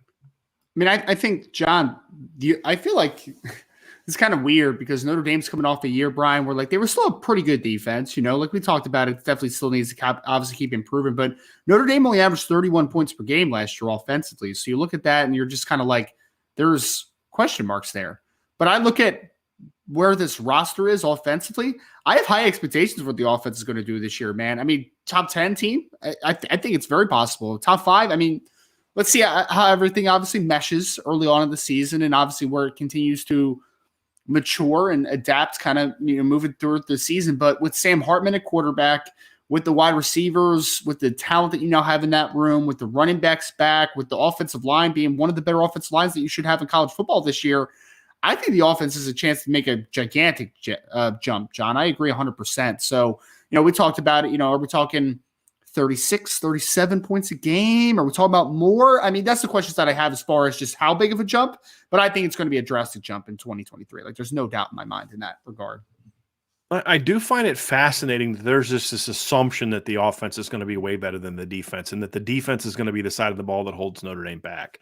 Yeah. I really find that interesting, right? I get why. It's not a question mark. I'm not like, I can't believe people have the audacity to say it. I completely get it. I think when you look at what this team was last year, the concerning thing for me is this, Ryan, is Notre Dame was not a very good offense last year. They ranked 39th in the country in efficiency, and they weren't good. You can make all the excuses in the world that you want, but the reality is they just weren't that good. They ranked 39th in efficiency. The problem is the defense ranked 31st. And that the thing is for me is where, like, offensively, you can at least feel like there's some level of trajectory going forward, and you don't necessarily have on defense. And because you don't know if the things that happened last year are going to get fixed. Like, Notre Dame ranked 11th in defensive efficiency in 2021 under Marcus Freeman. They were 24th in 2020. I think 2019 they were high again. They were 6th in 2019, and in 2018 they were 20th. So, which I thought was low. I thought that defense was a lot better than their rankings were that year, efficiency wise. But I just feel like the concern I have as Notre Dame as a program is I don't want them to get in a situation where when one side of the ball gets better, the other one takes a step back. That's my concern.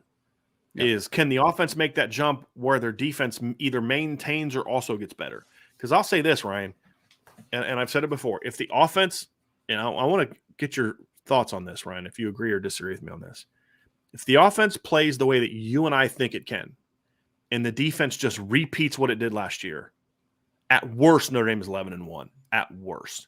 Okay. And if this past year, if the offense would have played the way that we think this upcoming year's offense would have played, Notre Dame's 12-0.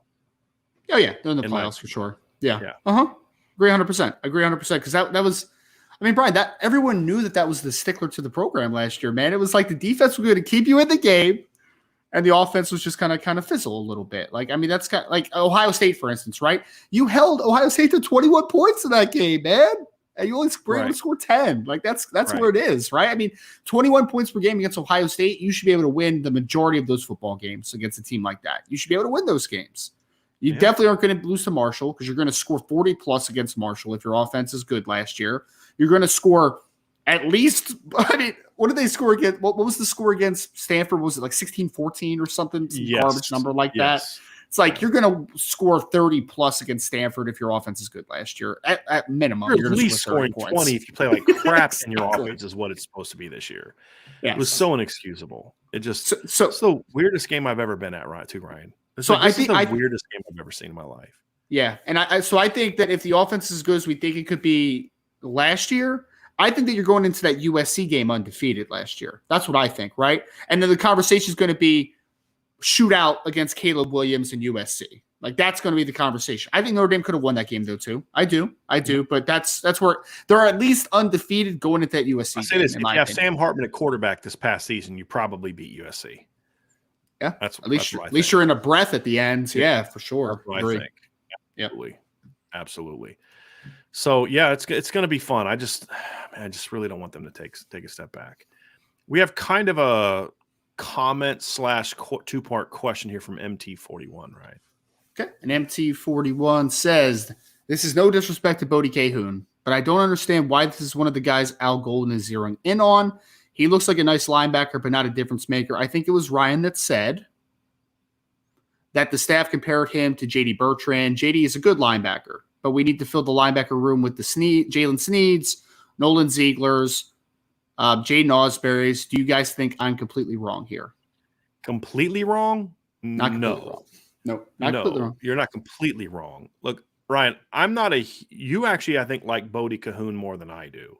A little bit. He's a nice player. He's a good depth player. But here's the deal, folks. This is not a very good linebacker class nationally. It's just not. You just signed 2 really good linebacker classes in a row. You've got to find a kid that you think has an upside. And you got to sometimes be willing to take a flyer on this kid. The other thing that I would say is where does Bodie Cahoon rank in the linebacker class that Notre Dame signs? If he's your 1 or 2, it's a problem. Yeah. If he's your 3, okay, you're taking a flyer. Exactly. And recruit some dudes next year.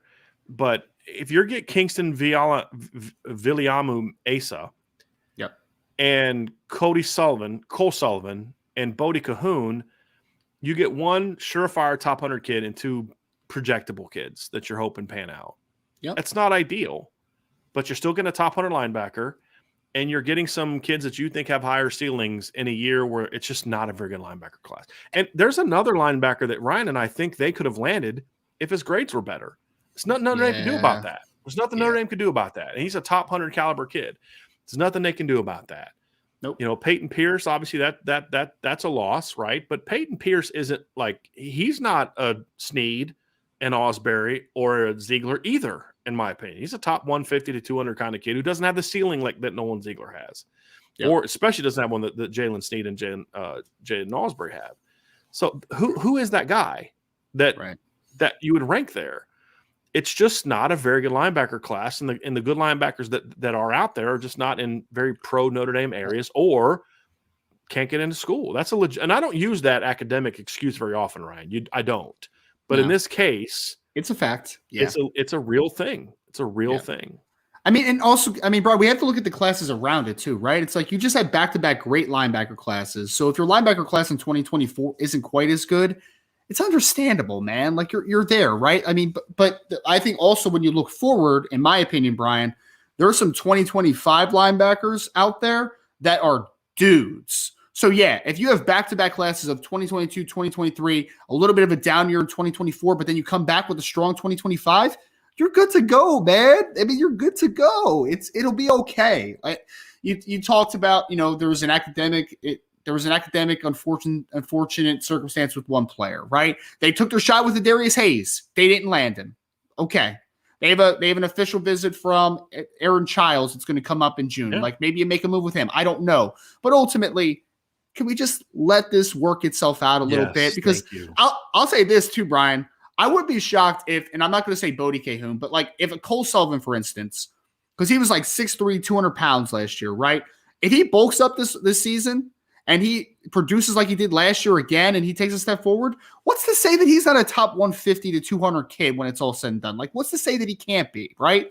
So you could be looking at the end of like, if you have a top 150 to 200 kid in Cole Sullivan, if he takes a step and you get Kingston, then you're like, all right, man, like we're good there. We're fine. We're good, So I don't know.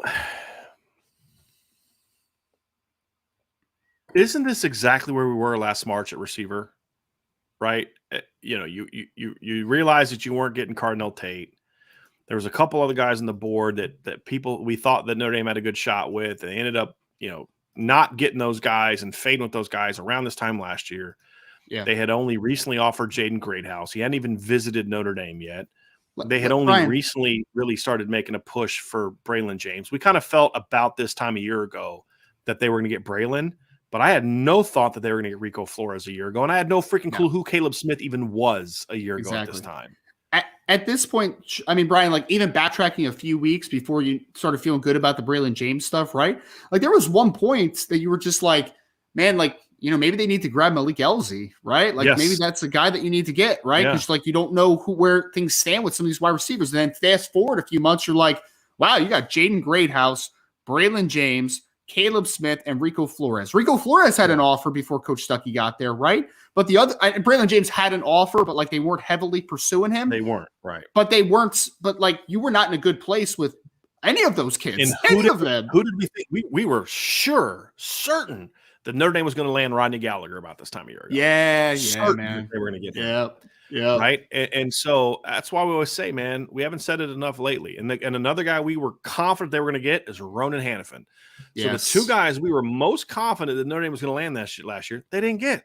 Yep. And they ended up getting guys that we at this time of year ago, Braylon James maybe, but I mean, Rico Flores was Georgia, Ohio State a year ago at this time. Yep. Notre Dame was playing catch up for him a year ago. So it just let the process play out.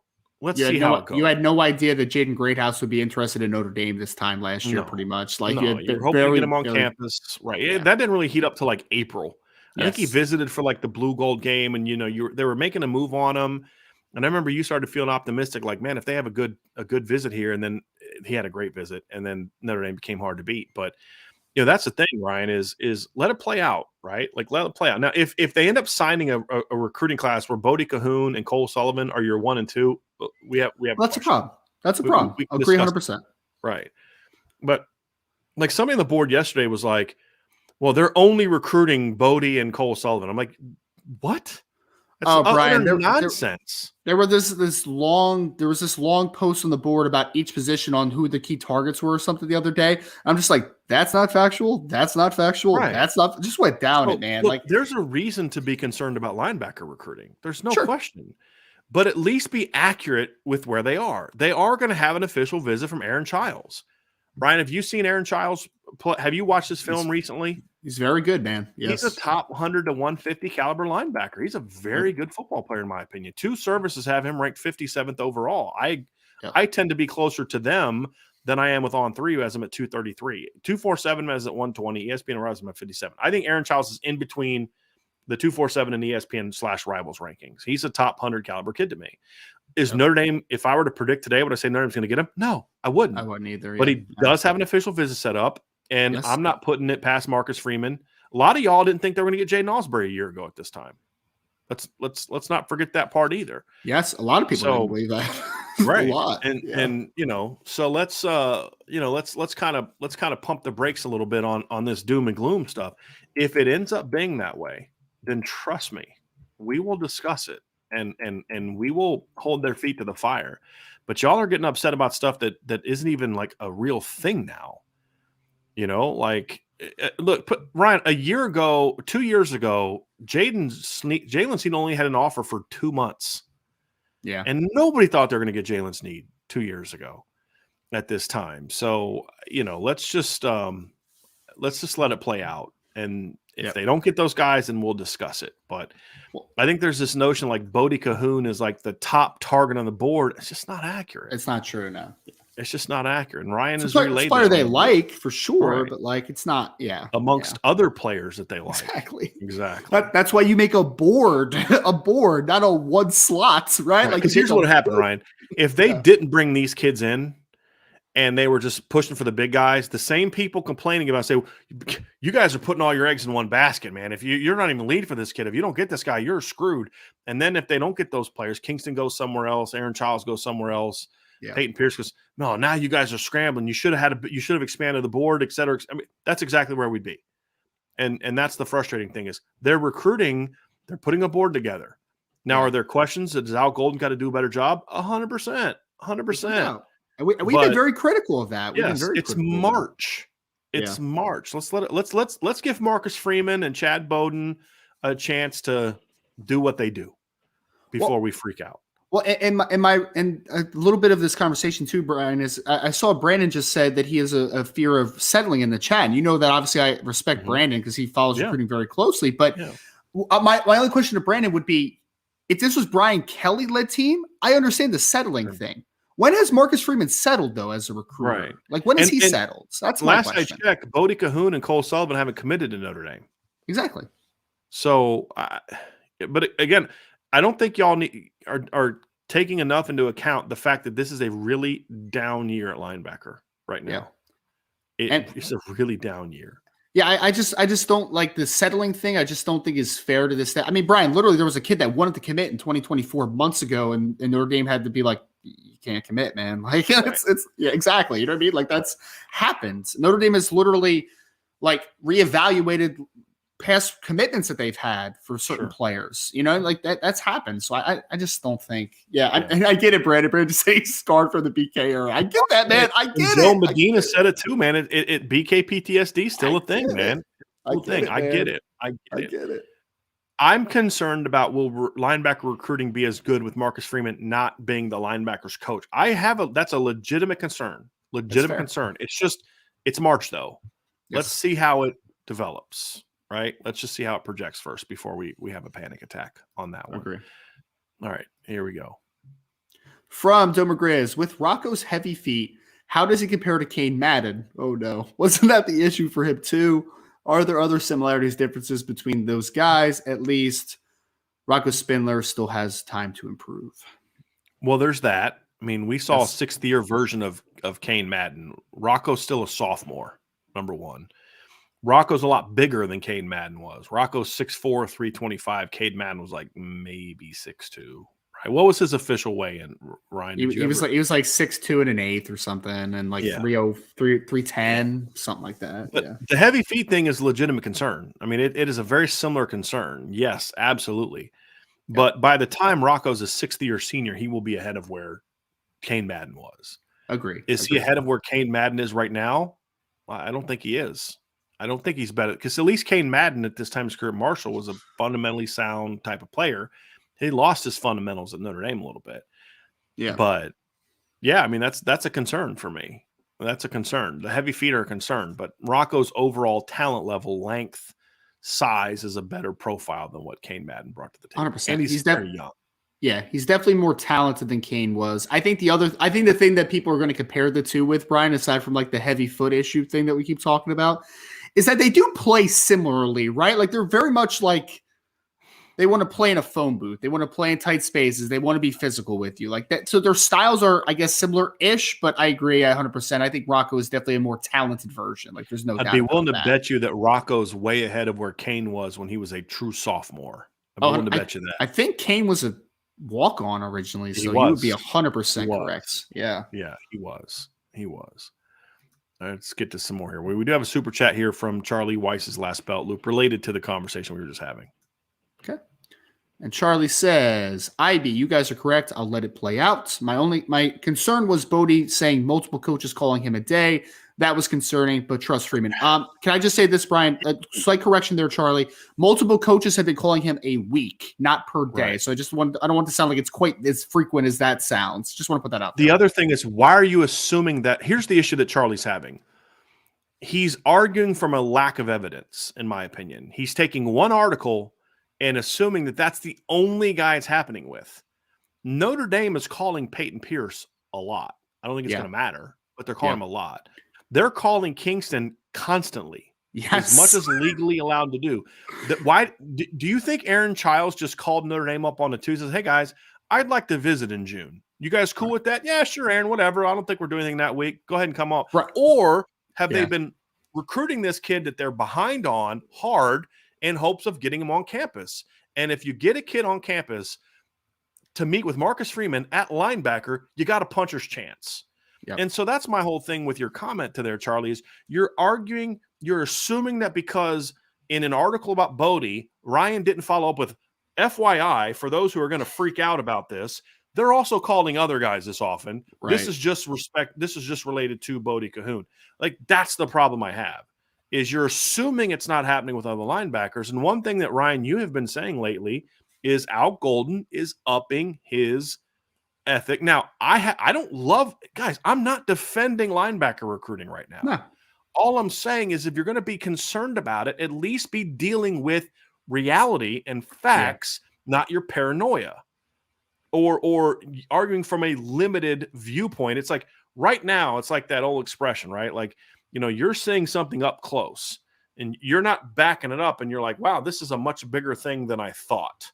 Right. And that's my issue is you're just saying, well, Bodie said that, but isn't that what you're supposed to do? Here's our board of 7 guys. We got to recruit all of them like they're the dude. Yep. Otherwise, we're going to miss out on the top dudes. And then we didn't give enough love to those lower dudes who are getting recruited by some really good schools for all the anti-Bodie Cahoon stuff. Have you seen where that kid has visited lately? Yeah. You know, like, and like I'm Tennessee not super high on and Virginia Tech. I'm not super high on the kid, right? He's a nice linebacker. He's a good player. He's a top 300 caliber guy, borderline-ish, 300 to 350 caliber. He's got some tools. He's also a kid who's never fully committed to football. Nope. You can't ignore that either.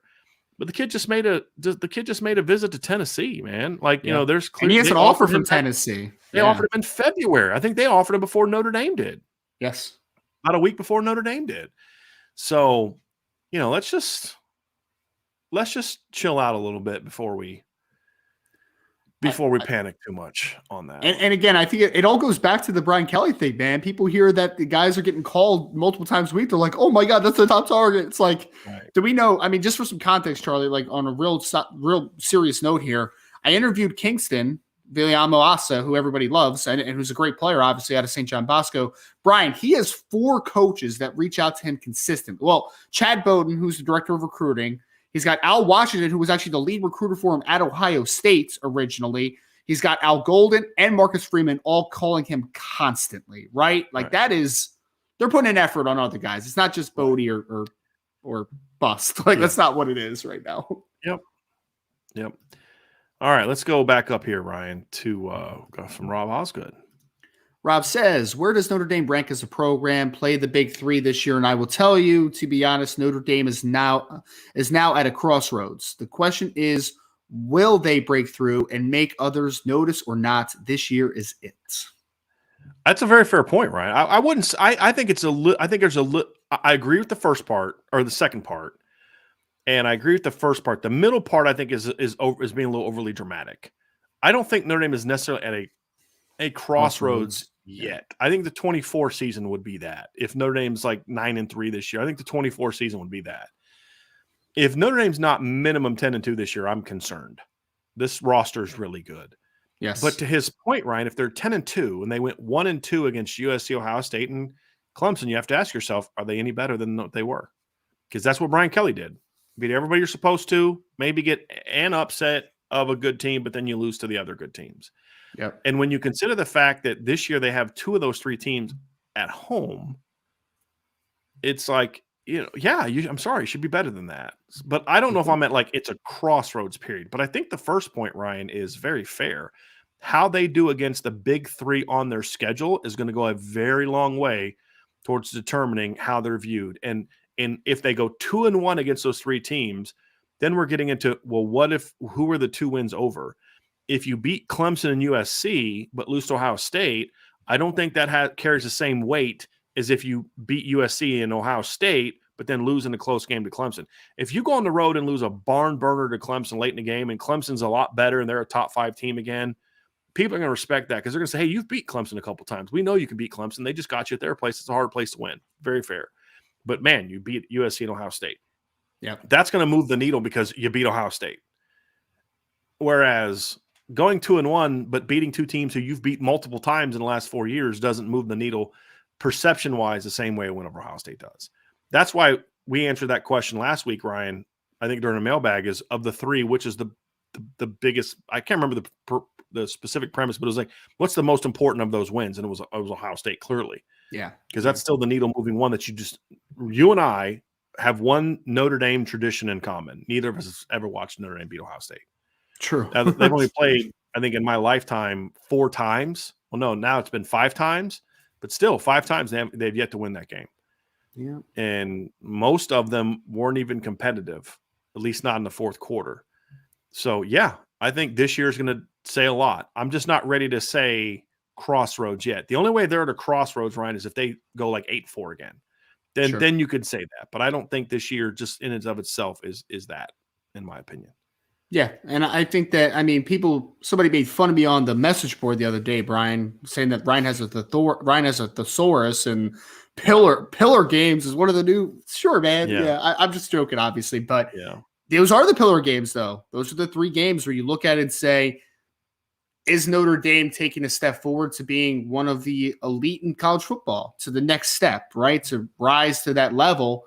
Those 3 games are the indicator, and I agree 100%, Rob. Like, we need to see what the results of those games are, because I think that tells you a lot about what this team is. You know, if they go 9-3 and then beat somebody handily in a bowl game, but they lost to all 3 of those opponents, like, I don't feel great about that season at all, man. I don't feel great about it at all. But to Brian's point, if you go 2-1, you lose 1 close game to maybe a Clemson, and you go 11-1 and make a playoff run, then you feel like you're moving there, right? Like you're getting to that level type of thing. So those are the pillars. Those are the 3 games that I will be having my eyes closest on, because those are the games that – we just talked about BK PTSD, didn't we? Like, that's where my BK PTSD lies, is that they don't win those games consistently. Yep. We got to see it. We got to see it. I mean, we can talk about it all we want and how their roster stacks up, but at the end of the day, on Saturdays this fall, they got to win those games. From Tristan Paul. Super chat from Tristan Paul. Thank you, Tristan, very, very much. Yep. Thank you, sir. Said, let's dream here and say Notre Dame wins the Natty this upcoming year against Georgia in the final game. How far up your rankings, if at all, do they move up? I think they'd pass Clemson for sure. And here's why I say that. most likely for Notre Dame to win a natty, they're probably going to need to beat Clemson. That would make Notre Dame, 3-1 against Clemson in the last 4 years. They jump and they would then match Clemson for titles in the last 5. Because remember, Clemson's first title was outside the window of what we're looking at now, 5 years. They've only got 1, and they're pretty close to that second title being outside of a 5-year window, right? So if Notre Dame wins a title this year, they definitely pass Clemson. If they beat Ohio State, I think they pass Ohio State as well, because that's the one thing Ohio State doesn't have is a title in the last 5 years. They haven't won a title in almost a decade. Now, of course, Notre Dame's is a lot longer than that, but we're working the assumption that they win a title this year. And if you talk about beating Georgia, you now have wins over Ohio State, Clemson, and Georgia, and maybe USC in the same season. And then who is their semifinal win over? That vaults Notre Dame up to me to number 3 easily. They're not ahead of Georgia because Georgia has 2. And in recent history, Georgia would still be 2-1 against Notre Dame. Yeah. So that would vault them up to 3. The best you could say is 2, but even 1 title's to me not vaulting them past Bama, unless Bama just falls off the face of the earth this year, which I don't see happening. So I think it would vault them up to 3, Ryan. It's interesting. Yeah. The Clemson thing is really interesting too, Brian, because if we're doing this game a year from now, right? We're talking about that 5-year window. The 2018 national championship would now be out of that window, right? Correct. For Clemson. So it started at 19. Yeah. Exactly. So that would also change the formats and the formula to that decision as well. So yeah, I think they would. Yeah, I think that they would vault potentially over Clemson. Even if you keep 18 in the window, and let's say we make it a 6, the track record for Notre Dame is still as good as Clemson's, but the trajectory is now better. Yes. And Notre Dame would own the head-to-head, which you guys made the argument. And it's a valid argument about why Michigan should be ahead of Ohio State. Why? Head-to-head. Well, if Notre Dame beats Clemson this year and wins a title, they're now 3-1 the last 4 times they've played Clemson, all in the window, right? And if you keep the 18 window still in there, then they're 3-2 against Clemson. They still have a winning record against Clemson if they beat them this year in the last 6 years, and they'd be able to match Clemson for number of titles. Yeah. So that's, and they're trajecting in a better position if this were to happen. So I definitely think they would be there. I think the case could be made still a little bit about Ohio State, just the overall track record. But again, you'd have a win over Ohio State. You'd have a title, which Ohio State doesn't have. I think it would vault them past them as well. And you easily pass Michigan. If I were to assume that, let's just say, agree that we're ranking the teams, Ryan, based on me, you, and Josh's top 10s put together. Based on that, Ohio State or Michigan would be ahead of a Notre Dame, because you two had Notre Dame ahead behind, and I had Notre Dame ahead. But we were all 5 and 6. So if we were doing like a top 25 poll, Michigan would be higher. If Notre Dame wins the title this year, they easily pass Michigan. Would you agree with that? Oh, 100%. Yeah, I think they would be third. I think they'd be a solid third on the list if they win a national championship this year. I would agree. The only way that they can pass Bama, in my opinion, is if Bama goes like 8-4. And it's just like, Saban's done. Yeah. And even then, if we're talking about a window of 5 years, Bama still has a title. Yep. In a year where they beat Notre Dame. So that 2020 team was ridiculous. Also, that was a great team, man. But I'd be curious to see how the season plays out for both teams before we're talking about Bama. But just right now with the class that Bama just brought in, because earlier I said there aren't more than 5 teams, in my opinion, that have better classes than Notre Dame. Bama's is one. Oh, 100%. That had a better class than Notre Dame's. So, that Bama class was silly, man. I have a really hard time seeing Bama falling off enough to where they're not still number 2, if we're being honest. If that freshman class they've come in and stays together, man, Alabama's going to be pretty dang good.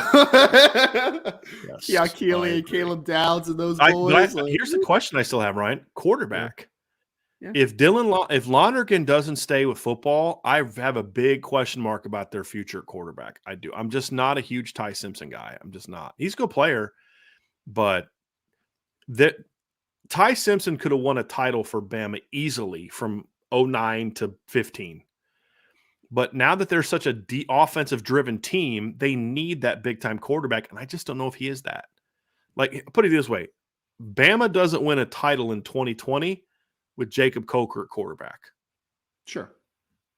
I don't think they win a title in 2020 with John Parker Wilson or what's the kid not John Parker Wilson, Greg McElroy. Oh, McElroy. I think A.J. McCarron they'd have won a title with. That team was really good. A.J. was a good quarterback. I liked A.J. McCarron as a college quarterback. He was very good. He was the best passer of the three guys we talked about by a mile, in my opinion. But I don't think they win one with Greg McElroy or Jacob Coker because they're built different than they were then. They were run the ball and great defense back then. Their defense isn't very good now, related to what they were in the past. So that would be the reality of it. It's a good question, though. All right, let's get to another one here from Carlos Gorzat. Carlos says, not sure what it all pertains to, but what are your thoughts on Notre Dame hiring a general manager? I heard Marcus Freeman mention it in his presser. Well, what he said is they're not going to hire a general manager. He said they're looking for a director of player personnel. Yep. That was more of a Jack Swarbrick thing. I think there's merit to having someone who is there to help organize all of the entities that are there. But here's my big thing. Your analyst and recruiting staffs are not big enough to need a general manager right now. If Jack Swarbrick wants to have a general manager, then it should also come with an expanded staff, expanded off the field staff, more analysts, bigger recruiting. Give Chad Bowden more resources. Could you imagine what Chad Bowden could do with recruiting at Notre Dame if he had the resources Bama and Georgia and Texas and Ohio State had towards recruiting? Could you imagine that? No. It'd be absurd. So you don't need a GM. There's not enough depth outside the program, outside the football staff, and people to need a GM. You just don't need it right now. If you want to give Chad a deeper staff and expand, like Chad needs like a transfer group. He needs like 3 or 4 guys working under him that deal with transfer portal and that he needs people under him that deal with high school and camps and visits and all that kind of stuff. You know, you need analysts that are involved in those things as well, a deeper analyst staff. And that way the GM can kind of make sure everybody's working in the same direction at the guidance of Marcus Freeman. Then sure, we can do that. But just right now, just adding a GM, it's unnecessary. It's creating another level of bureaucracy where one is not needed. And, you know, to me, the other thing too is the GM needs to be 100% a Marcus Freeman hire. That's my biggest concern with the way this whole thing has gone down, with Marcus saying, and he never said that to me, but Jack saying that. I'm worried that this is an attempt by Jack Swarbrick to thrust another one of his guys into the football program. I could see him doing some crap like making Dave Paloquin the GM or some absurd thing like that. You know what I mean? And that's just him getting his people so he can have more control over it. It needs to 100% be who Marcus Freeman wants as the GM and trusts as the GM. Then I'd support it as long as it came with an expansion of other aspects of the program. Yeah, we definitely don't need a power struggle on our hands, right? No. Like, definitely don't need that. That is, that would not be the recipe for success there. But yeah, I mean, it was a weird vibe though, Carlos. As far as, I mean, we talked about this though, the presser where Coach Freeman was just like, I have no knowledge of a general manager. Yeah. Like, it's just the director of player personnel position that they're talking about. So we'll see at what happens with that whole conversation. But you know, for now, I think that me and Brian see this very eye to eye in the sense of like, let's strengthen aspects of your program and make sure that's unified. Like, let's do that, right? Like, that's the key for me. Absolutely. From Josh Buffo, the motivational business banker, Notre Dame's signing Justin Scott helps them sign the ex-recruit, and why? I be home for best Notre Dame football coverage. Thank you both. That's an interesting one, Josh. Can I say something real quick? Yeah. It just reminded me, and I meant to say this at the beginning of the show. I had the coolest experience this weekend. I'm about best football coverage. It just reminded me of something somebody said. I had a chance to speak at a function this weekend. It was the Notre Dame Club of St. Joseph Valley, and it was on campus. It was in Morrison. It was me and Pete Sampson and Pete Byrne were part of this panel where people asked us questions. And me and the other two speakers, the two Petes, were at this table, and Ann Rockney, Newt Rockney's granddaughter, was there. she's very nice, very sweet, very courteous. You could just tell the passion she has for her grandfather. She had family there, and the first time had been at Notre Dame. That was all really cool. And then she came up to me after the show, and she goes, basically, she's like, I can't believe I didn't recognize you. She goes, I listen to your show all the time. And she says, but I didn't recognize it. Let me guess. It's because I didn't have my hat on. And she goes, that's exactly it. And she's so nice and so kind. And they went and laid a wreath at his memorial in South Bend because he's actually buried in South Bend afterwards, which was really cool. I didn't attend that, but it was just really cool. But it was just really cool to kind of see the Rockne family still has a passion for Notre Dame and what Newt Rockne, and they made the point too, like it's actually they said this at the thing, the correct pronunciation is Knute Rockne. I was like, I'm sorry, I can't do it. I've been calling him Newt Rockne my whole life. I'm just going to call him Newt. But it was a really cool thing. But to have Newt Rockne's granddaughter tell me that she watches our show was just pretty cool. That was a dope, pretty cool thing. But I just wanted to remember that because I wanted to say thank you to Ann and just for how kind she and everybody else was when we were there on Saturday, and hope she's listening to our show. So it was a pretty cool deal. So back to the question, Ryan, is how does Justin Scott help them sign ex-recruit and why? It's interesting, Brian. I mean, I'm just kind of like thinking through this one a little bit. I think that overall it just makes it, if I'm a defensive player, right? Like, let's take an Aaron Childs, for instance, right? If I'm an Aaron Childs and I'm on like I was getting ready to say, Ryan, we just talked about who it would help them get. Yeah. Like, what linebacker doesn't want to play behind Justin Scott, right? Like, that's kind of where you are with it. If I'm a linebacker, I'm like, wow, you got that massive humanity in front of and on the defensive line. That's pretty dang cool, man. So, I mean, Kingston, Aaron Childs, like, it would probably help with both guys in that regard because linebackers' best friends are the defensive tackles up front that are going to keep them clean and make them happy. So, yeah, that's kind of where my thought goes. But I honestly, Josh, like, it's not quite as impactful as a quarterback, right? Like with what CJ Carr brings to the table as far as like the outside perception. But for defensive players, you bet your butt that if they see a Justin Scott coming on board as a 5-star defensive tackle that Georgia wants pretty badly, they're going to look and be like, wow, it's pretty impactful, man. It's very impactful. They were able to keep him home. I think you nailed it, Ryan. There's two things that impact signing Justin Scott, and that is from a perception standpoint. Number one is it's the perception of signing a 5-star, obviously. Number two is you beat Georgia at a position that nobody beats Georgia at. Now, granted, it's in your backyard, which is why you need to get them. Sure. But I think it would be a big perception thing, and it could be the thing that swings Kingston and Aaron Childs to Notre Dame. There's no doubt. It could absolutely be that. But I think where it would really help them is in the Chicago area in 25. I think it would help them a ton with like the Nathaniel Marshalls and the Talon Taylors and the Christopher Burgesses. I wrote an article about that today, Ryan. And Chicago used to be the home base for Notre Dame, and we've talked about this. And it's just like it just hasn't been for years because for a while there just wasn't enough talent in Illinois, in Chicago. And when we say Chicago, we're talking about like Chicago and then like the 30, 40 minutes outside of Chicago, suburbs, like right, Lake Forest and the Genevas and stuff like that. But it's changing, and Notre Dame was slow under Brian Kelly to react. They should have got back into Chicago a lot earlier when there was the Caleb Browns and the guys like that were coming up. They should have had a more impact in the area then. They were late, and it is what it is. Marcus Freeman has worked to change that. And Tommy Rees visited Chicago like how many times? And it wasn't just to see Justin Scott. It was, this is an area we need to hammer. And the 24, you already got one Chicago kid that's a top 30 recruit, top 50 recruit now in Cam Williams. That's huge. But it's like, okay, you get Cam and you get Justin, the two best guys in 2024 in Chicago. That then makes it easier for you to go back in next year and get Nathaniel Marshall and Talon Taylor and maybe a Christopher Burgess. If in a 2-year stretch, you're able to sign Cam Williams, Talon Taylor, Justin Scott, Nathaniel Marshall in a 2-year class, you just got gap closers from your backyard. Yeah. And that's why I think Justin Scott is not getting him may make it a tad harder to get those guys. But if they get Justin Scott, I think it's a lot. Then all of a sudden, I think that him and because it's not just Justin Scott, it's Justin Scott and Cam Williams in the same class. And all of a sudden, that pipeline comes back.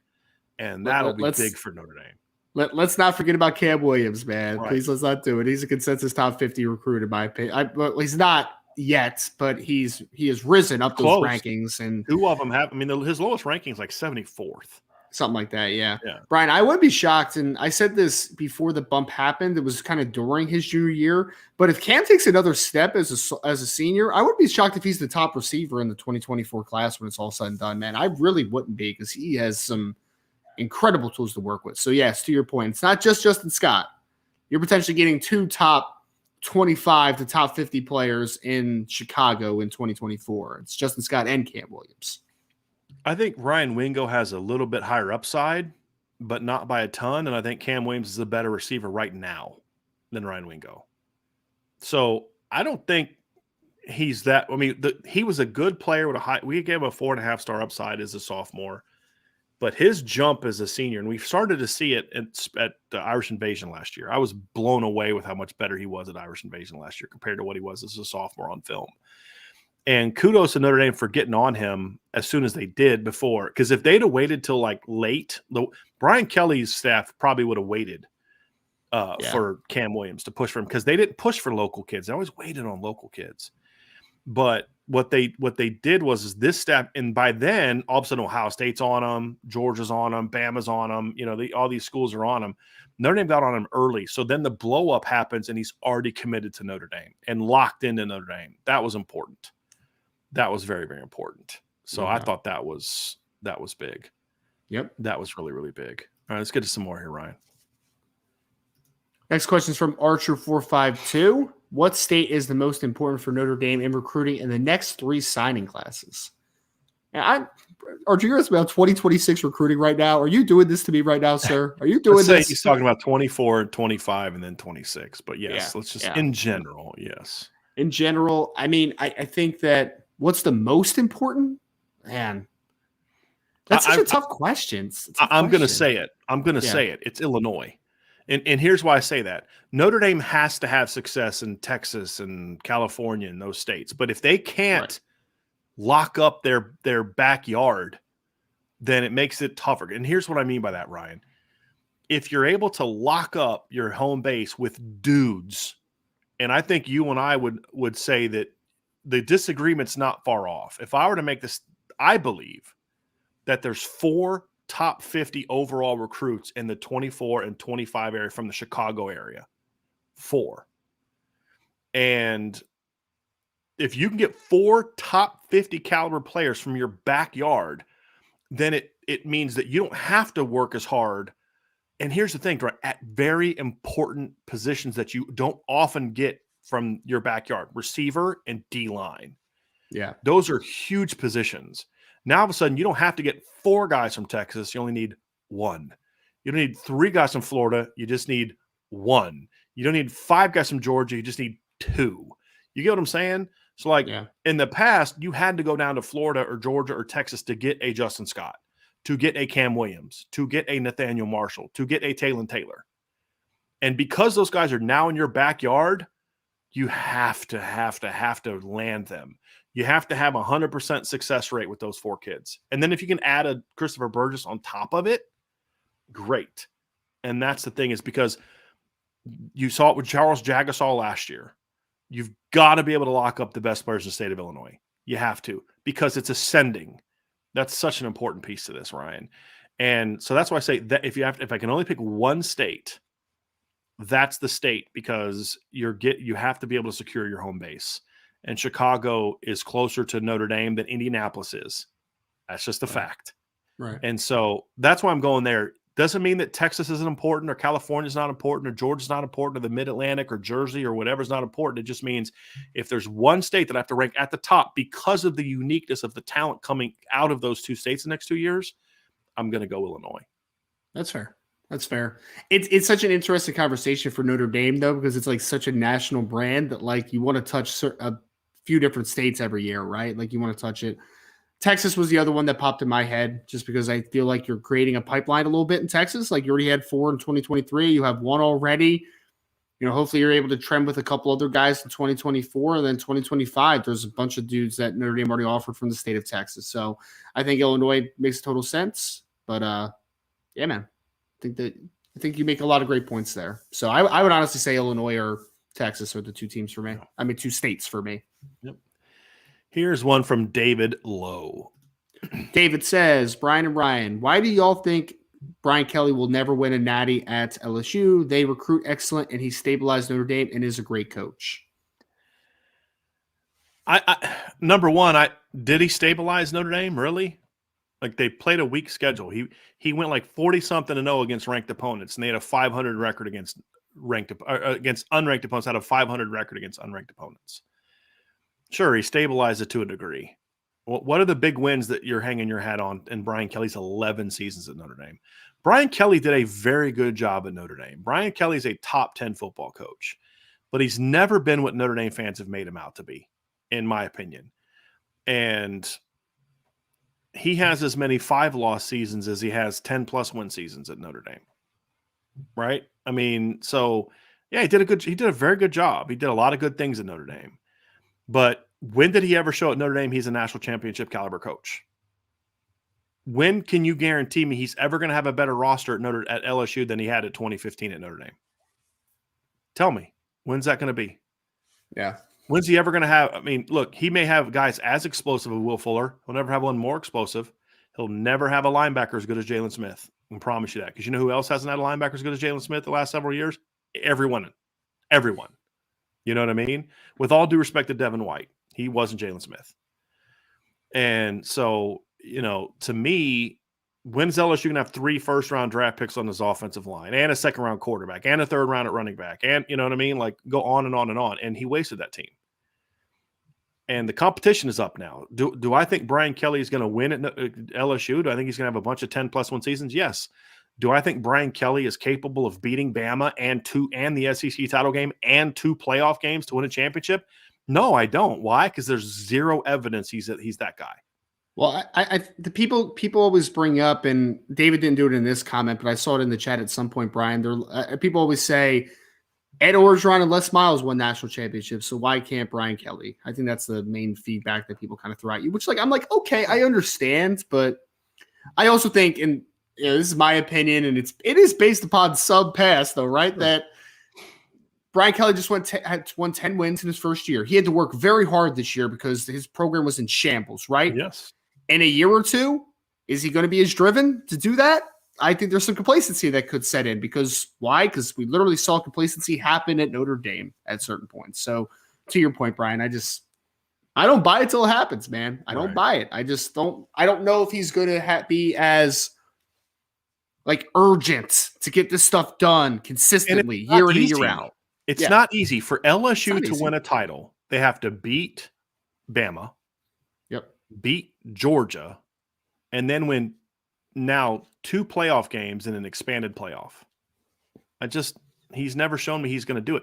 And for me to believe that Brian Kelly's going to stay engaged on the recruiting trail for the next several years, and when he loses coaches is going to replace him with better coaches, there's no track record of that, in my opinion. And so he was a very good coach at Notre Dame in a lot of ways. He also had some things that he did that held the program back.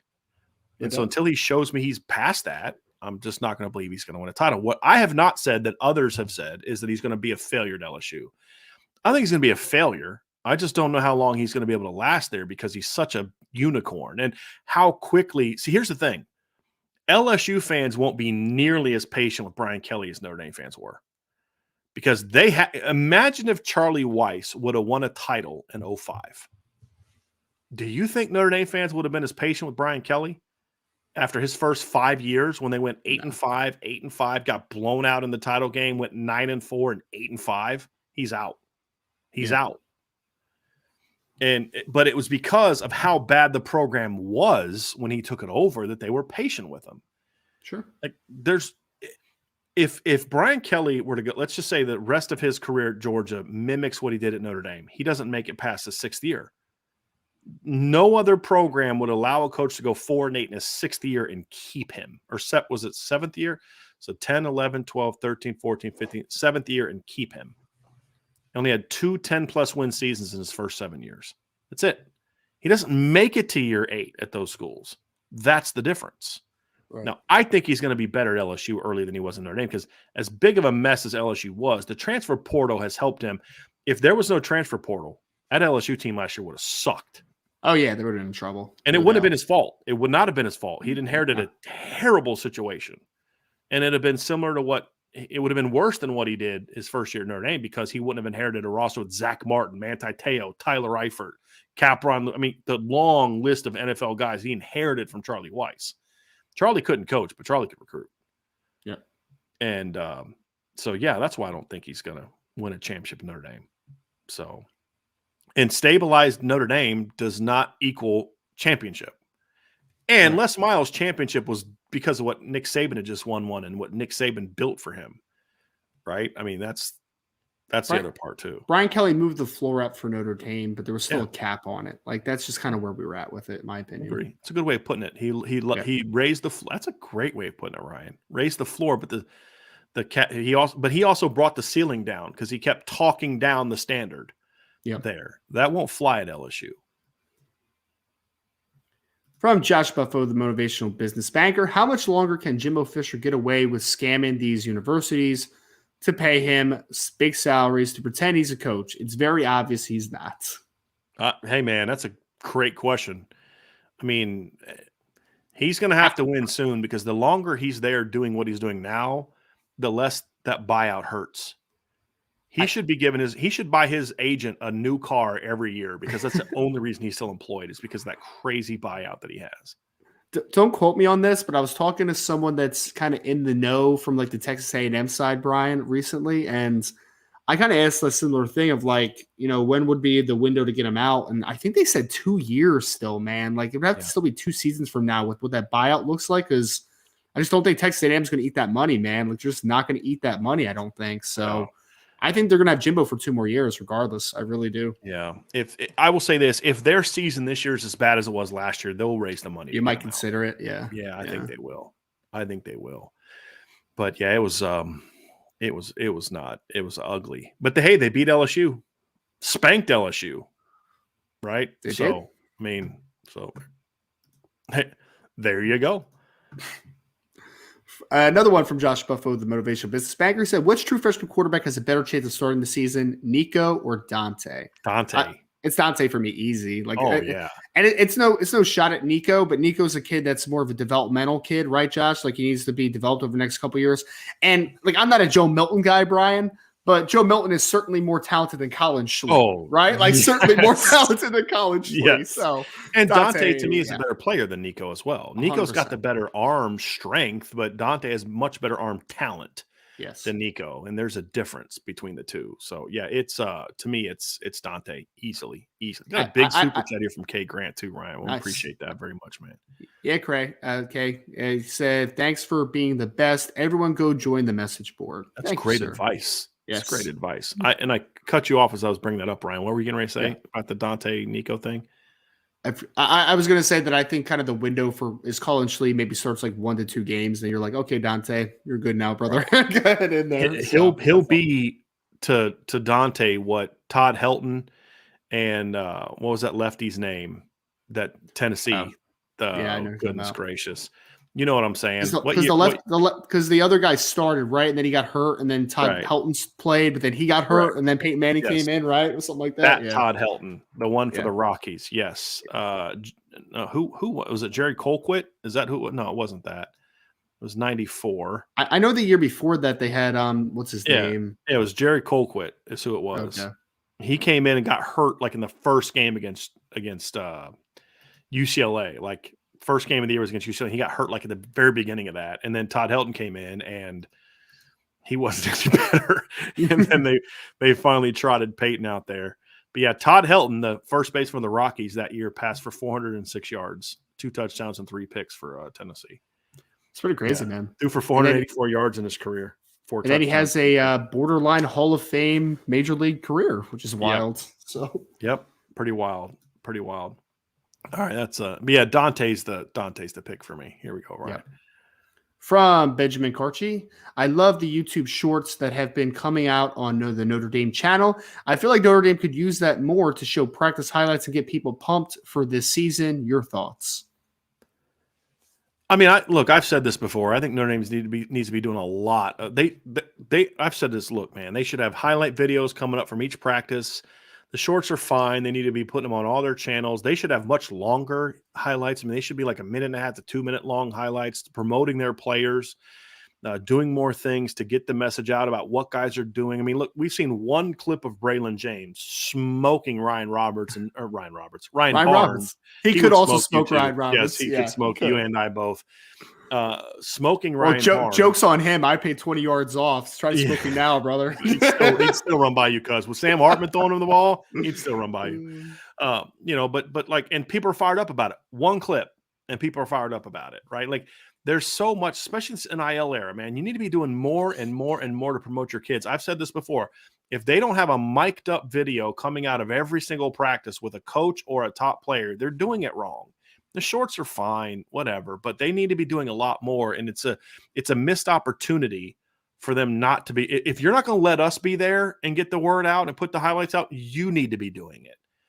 And that's kind of what kind of bothers me with how they're doing it. I love YouTube, man. How sustainable is that thing, Brian? Like, they've just been around forever, and no one can still beat them because it's like, oh, you guys do the memories and like all that type of stuff. Well, here's a YouTube short, brother, and we'll just keep up the pace. And YouTube is fantastic. Jay Wick said Ryan pulled a hammy covering Braylon. I'd have pulled a hammy in my stance, y'all. I've never pulled a hamstring in my life. Yeah. Nope, I don't accept that. I might pull something else, but not a hammy. Yeah. Don't agree. Yeah. I would pull a hammy whether I actually pulled a hammy or not. Hey, coach, you got to take me out on this one, man. Put somebody else in. I'm trying to envision this in my head whether I should play 20 yards off or should I just try to press him and just hope for the best. I'm not sure which one would be the better idea yet. But. Yep, no doubt. We're seeing a lot of good questions in here, Ryan. Let's start rocking and rolling. You guys are getting hot with the questions. Here we go. TB12 for Heisman, Mailbag. Have you guys heard anything else on how the offense is going to look? More RPOs, passing concepts, formational differences. Notre Dame would get really pissed if I shared anything about specific concepts and formational differences. I do think we're going to see more RPOs. We've discussed that before. Just from the way that they're practicing, we're going to see more RPOs. That's not revolutionary or a big secret. We've talked about that before, but we've seen some stuff that's wrinkles, but again, we're not going to see like crazy changes. It's more of how you use it, when you use it. They're going to run a lot of the same concepts we saw last year, but Jared Parker may like this one more than Tommy Rees did, or he may like this one less than Tommy Rees did, or he feels better on third down in this looks where Tommy liked these looks. It's true no matter what. When you have new coordinators and new coaches coming along as, hey, I like the stuff you ran, I would just do it differently. And it doesn't mean that it's better or worse. It's just what your comfort level is and what your specific personnel on your team is. The past concepts are going to use this year are going to look way different because the personnel is way different this year than it was last year. Quarterback, a receiver, and a tight end. And so that's why that stuff will look different. But I would get in trouble if I discussed the specifics. And honestly, we haven't seen a ton of these specifics. We haven't seen a single rep of team. No. Now the RVA stuff we see them going through concepts and I'll discuss individual routes that a guy may call, but I'm not going to break down the concepts because I don't want to get my credential revoked. So, yeah. Next question is from Jay Henry. He says, "Is Oregon missing the list due to losses to Utah? I feel like they should clip USC." Jay, I had Oregon on my list. I had them. Yeah, you did. I didn't, and Josh Pate didn't. Yep, I had him at number 9. Jay, I had him at number 9. I didn't have him in, and Josh Pate didn't have him in. To me, Oregon, you could make a case for Oregon. Look, they've gone 45-16 the last 5 years. They just recruited a really good class with Dan Lanning. He did a good job his first year. But, part of my issue with Oregon, it's really a twofold thing, Ryan, is number one, I don't think they're that good. I think they win a lot of games in a pretty weak Pac-12, to be completely honest with you. They never really look good out of conference. This year they got obliterated by Georgia and barely beat a North Carolina team that was missing like half its roster. I mean, they had so many guys opt out or were already in the portal by the time that bowl game played, and they still should have lost that game if we're being honest about it. And, I look at I look at last year, they go on the road and they get blown out by an Oklahoma team that doesn't have their coach. No, they didn't have their coach either. They got destroyed twice by Utah. I mean, they didn't just lose to Utah. Like, USC was competitive in one of the 2 games against Utah. The second game they got blown out, but at least they were, competitive. Oregon got annihilated by Utah both times last year. Annihilated. They got blown out in a bowl game by Iowa State the year before. And you look at 2021, they had a really good win over Ohio State. That is the one I'll give them, but that's the anomaly for them. If you look out of conference, they lost to Auburn in 2019 with Justin Herbert, barely beat Wisconsin that year, who was not a very good team. I'm just not blown away by Oregon right now, and enough to put them in the top 10. I don't think they're as good as USC, like moving forward. And Ryan, I think you actually had them ahead of USC, correct? I did, by a yep. spot. Yep. I don't think they're better than USC. I wouldn't put what Dan Lanning's going to do there ahead of Lincoln Riley. They had a nice year this past year, beating up in winning some games in a league that wasn't very good, lost to their rival, and I just don't. They're in the top 15, top 20 for sure. I just don't have them in the top 10 yet because they got to win something a little bit more meaningful. No big bowl wins, no Pac-12, title wins the last few years. I think they won the Pac-12 in 19, correct? Justin Herbert's last year. I think they won it that year. They beat Utah in the Pac-12 title game. But I just, I don't see it. And I think losing Dante really hurt them in my view too. If Dante Moore was still at Oregon, I'd have a completely different view of Oregon. Because I'd be like, boy, they're going to have a star at quarterback the next few years. Yeah, I'm projecting them forward. Because as Caleb Williams is leaving, Dante's taking over that league, and I would have a lot different view. But I'm not there with them now because, like, who's their quarterback going to be in a couple years? Right? They have some. I mean, Ty Thompson's got some ability. Austin Novosad's a solid player. You've never been super high on Austin Novosad, right? No. So I'm not saying you're wrong. I'm just saying that's why I don't have them in there. In my view. Yeah, I get it. They're in the conversation, Ryan. They're certainly in the conversation for me. I just think moving forward, like they've shown that they will put their resources on the table to recruit, and there's going to be talent in that building, like for sure. And I don't know. I saw a lot of positives out of Dan Lanning year one. I was not big on the Dan Lanning hire, but I was actually pleasantly surprised about some of what he was able to accomplish in year one. So it's a little bit of projection, but I think that they have the resources to acquire a lot of talents. I mean, Bo Nix was a guy that I wasn't very fond of at all at Auburn, but they got the most out of him in year one. There's no doubt. They got him obviously going back next year. So, they'll hit the transfer portal.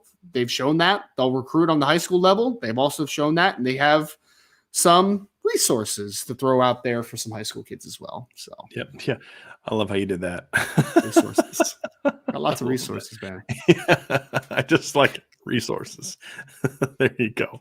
All right, here we go. Actually, Nathan Milton, he's got a super chat up first, and then I want to bring up his question. Sure. Nathan, super chat. Thank you so much, Nathan. He says, IB is exceptional. Keep it up, guys. Thank you, sir. We very much appreciate that as well. His question, you have stated in the past, Brian Kelly wouldn't go after certain quarterbacks. What would Notre Dame's roster look like if Brian Kelly and his staff were still at Notre Dame? Are there any commits Notre Dame doesn't get? Oh, boy. That's an in-depth one, man. Yes, man.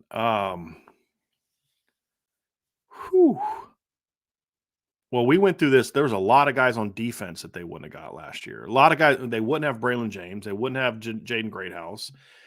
They probably wouldn't have Jeremiah Love. They wouldn't have, I think they probably still get CJ Carr. I think they probably still get CJ Carr because CJ loved Tommy Rees.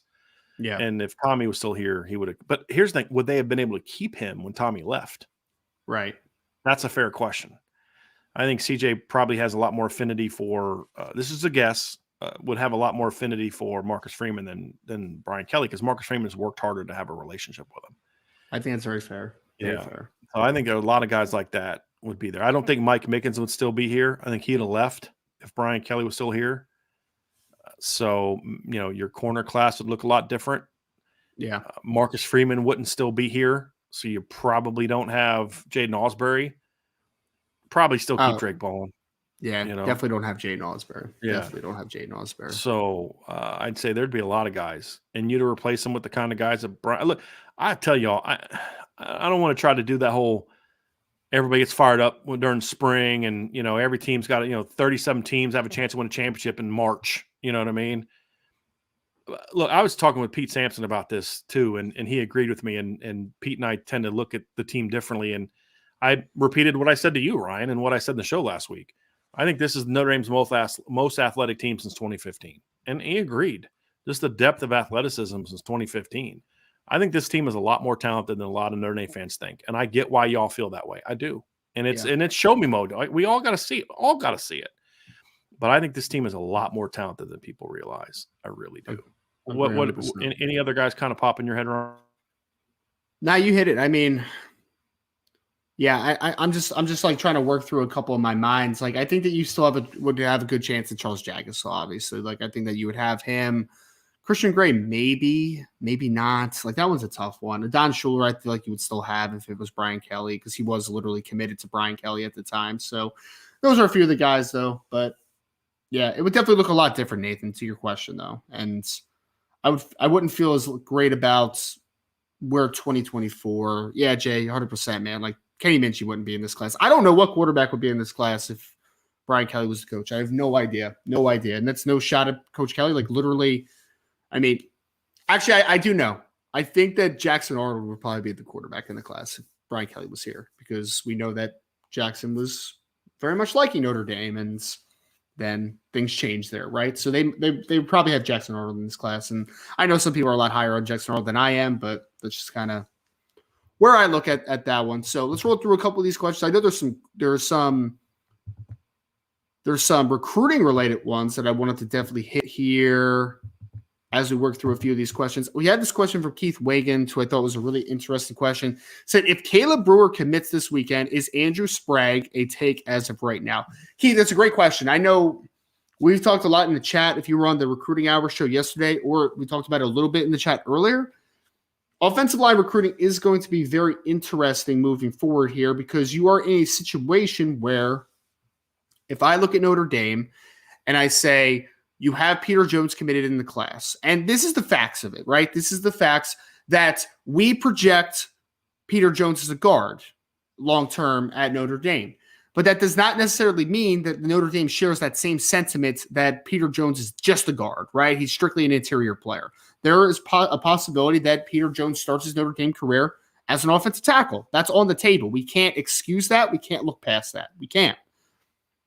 But at the end of the day, if they do get, obviously, on Wednesday, there is a decision that is going to be made for a young man that hasn't been on the board too long, with Anthony Knapp, who is an offensive lineman out of Georgia. If Notre Dame does receive a commitment from Anthony Knapp, he's a pure interior player. Like, he's going to play center. We feel very good about where they are with him going into tomorrow. Feel very good. Yes, feel very, very good about Anthony Knapp. So if Anthony Knapp is in the class, he is your pure interior player. It is still paramount that Notre Dame gets pure offensive tackle types in this class. We still believe Gerby Lambert is a top priority for Notre Dame, and we also believe that they are pushing hard for a guy like a Caleb Brewer, who will be on campus on the 29th, or sorry, on the 31st, the last day of this month, excuse me. So I think ideally, Brian, for me, you look at it and say, if you're able to get Knapp and with Peter Jones, you need to fill out this class with two offensive tackle types in this class. And I think that Gerby Lambert and Caleb Brewer will be the guys for me that I think would make the most sense personally. Andrew Sprague is an interesting player, and obviously he's a guy that Notre Dame likes. There's no doubt about that. But does he like him as much as Gerby Lambert and Caleb Brewer? I'm not 100% sold on that one, right? So I don't think Sprague would necessarily be a take right now, but he's in the conversation. It really depends on what's happening with Gerby Lambert, man. Like, that's kind of the big piece of this puzzle, and one that we're still waiting to figure out, because he hasn't announced any visits. I keep checking in. He hasn't finalized visits yet. Like, you're still wondering what's going on with Gerby Lambert. Correct. Anywhere. No, anywhere. Yeah. Literally a source on that side, Brian, was like, I will send you the full list of visits when it's finalized, and nothing has been finalized yet, man. Like, Gerby just doesn't have visit plans. So I still think it's Gerby Lambert, Caleb Brewer, hopeful the offensive tackles in this class.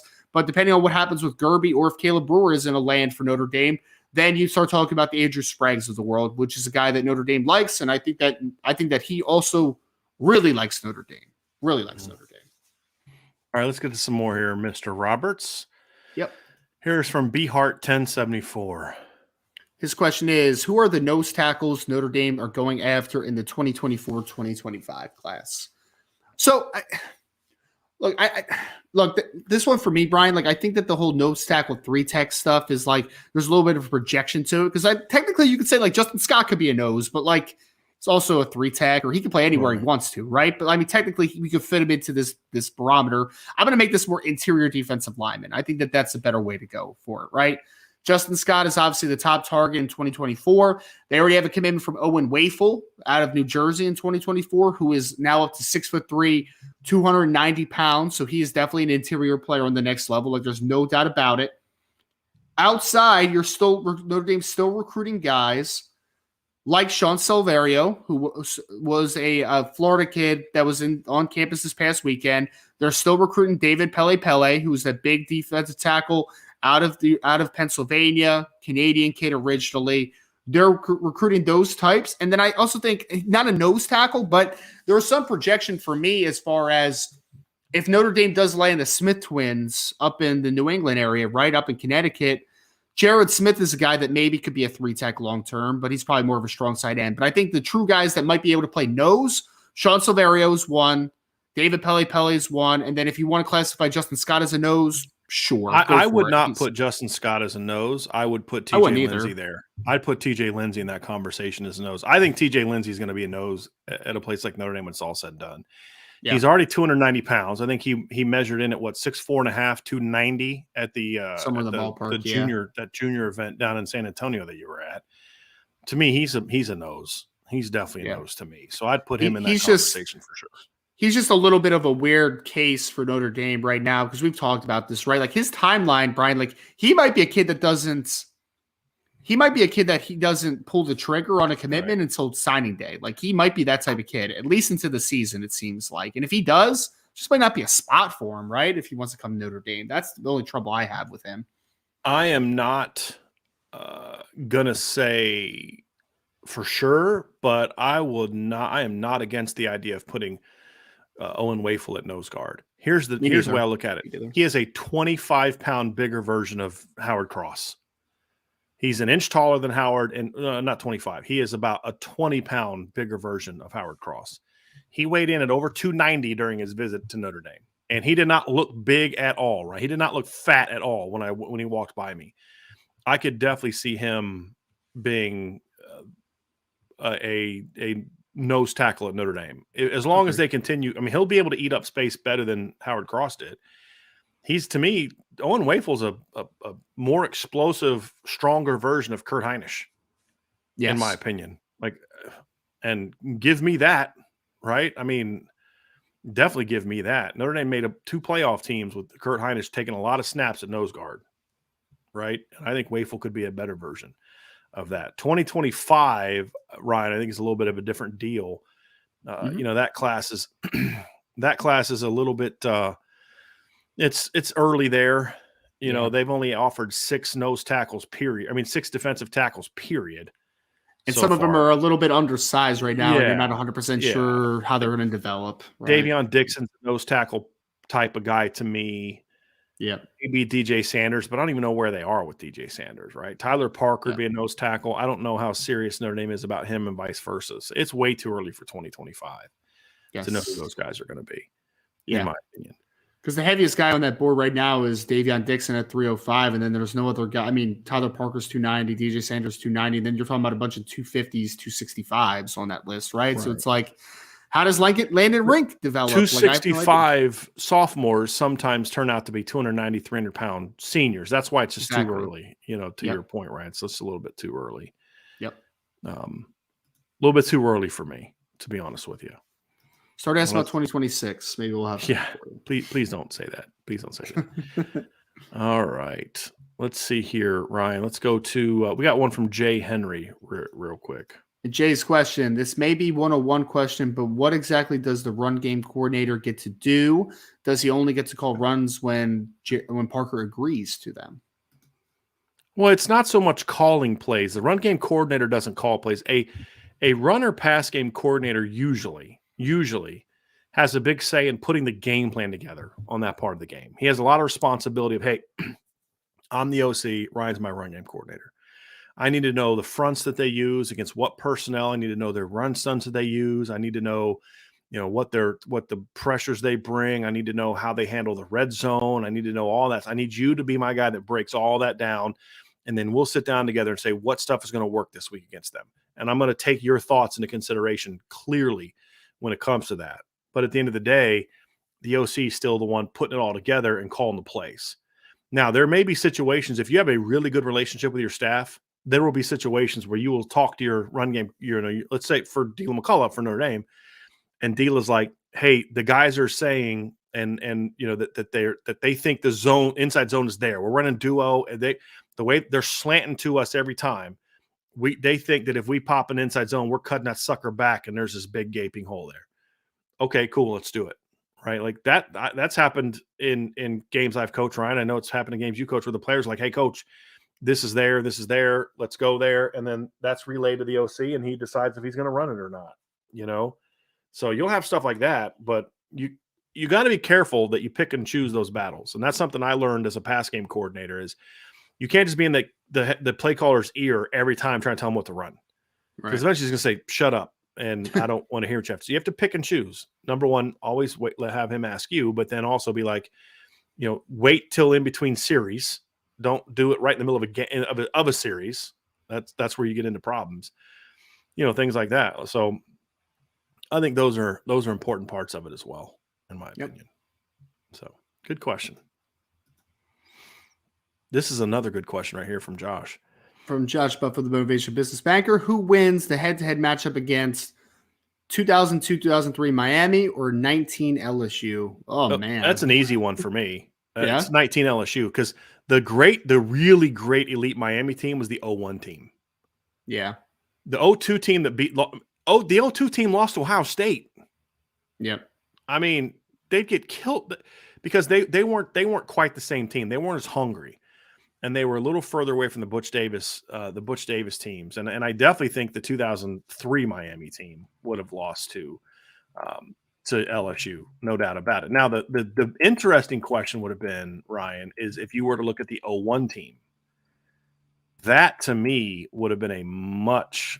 I mean, the 2003 team lost to Virginia Tech 31-7.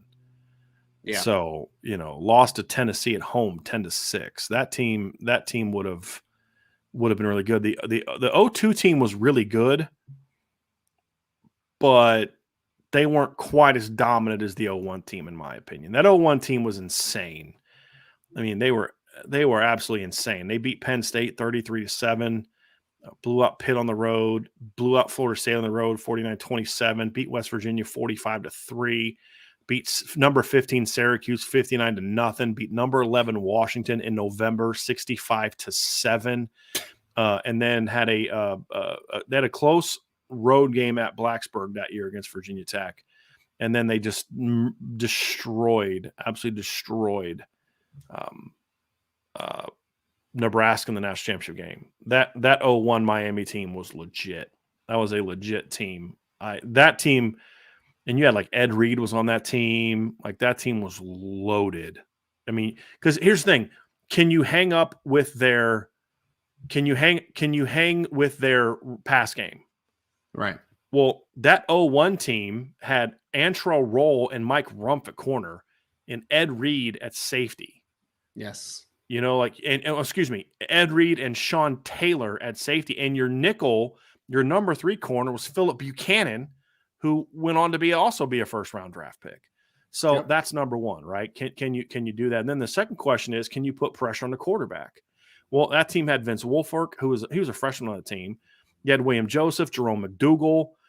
You had Jamal Green. You had at linebacker, you had Jonathan Vilma. You had DJ Williams. Yes, yeah, DJ Williams. Actually, no, DJ was a fullback on that team. Fullback? Yes. Okay. Yes, DJ was a fullback that year. I believe DJ started his career at fullback and didn't move until to linebacker. Actually, like partly through the 01 season. Like he didn't start the year, and I don't believe he started the year at fullback. I'm gonna have to look that, or at linebacker. I'm gonna look that up. But yeah, he's because in the 2000 season, remember, he caught like a wheel route in one of their big games as a fullback that season. But that's how loaded that team was. Ryan yeah, that's yeah, he was Ken Dorsey the quarterback on that team? Ken Dorsey was the quarterback? Yeah. He was, and he was also the QB in 02 as well. Yes. Yeah, I remember him in 02. Yeah. I guess my question would be if you get into a little bit of a shootout, like Burrow versus Ken Dorsey, right? Like that's a little bit of a conversation. Yeah, but Ken Dorsey was legit. But here's the thing. Here they could Miami team could control the clock. Here's who Miami had at running back that year, Ryan. Clinton Portis. Yep. Frank Gore. Najee Davenport, Willis McGahee. That's pretty good. Jared Payton on that team too? He was. Jared Payton was on that team as well. Fifth string running back, not bad. Yeah, no, he was pretty good. He was pretty good.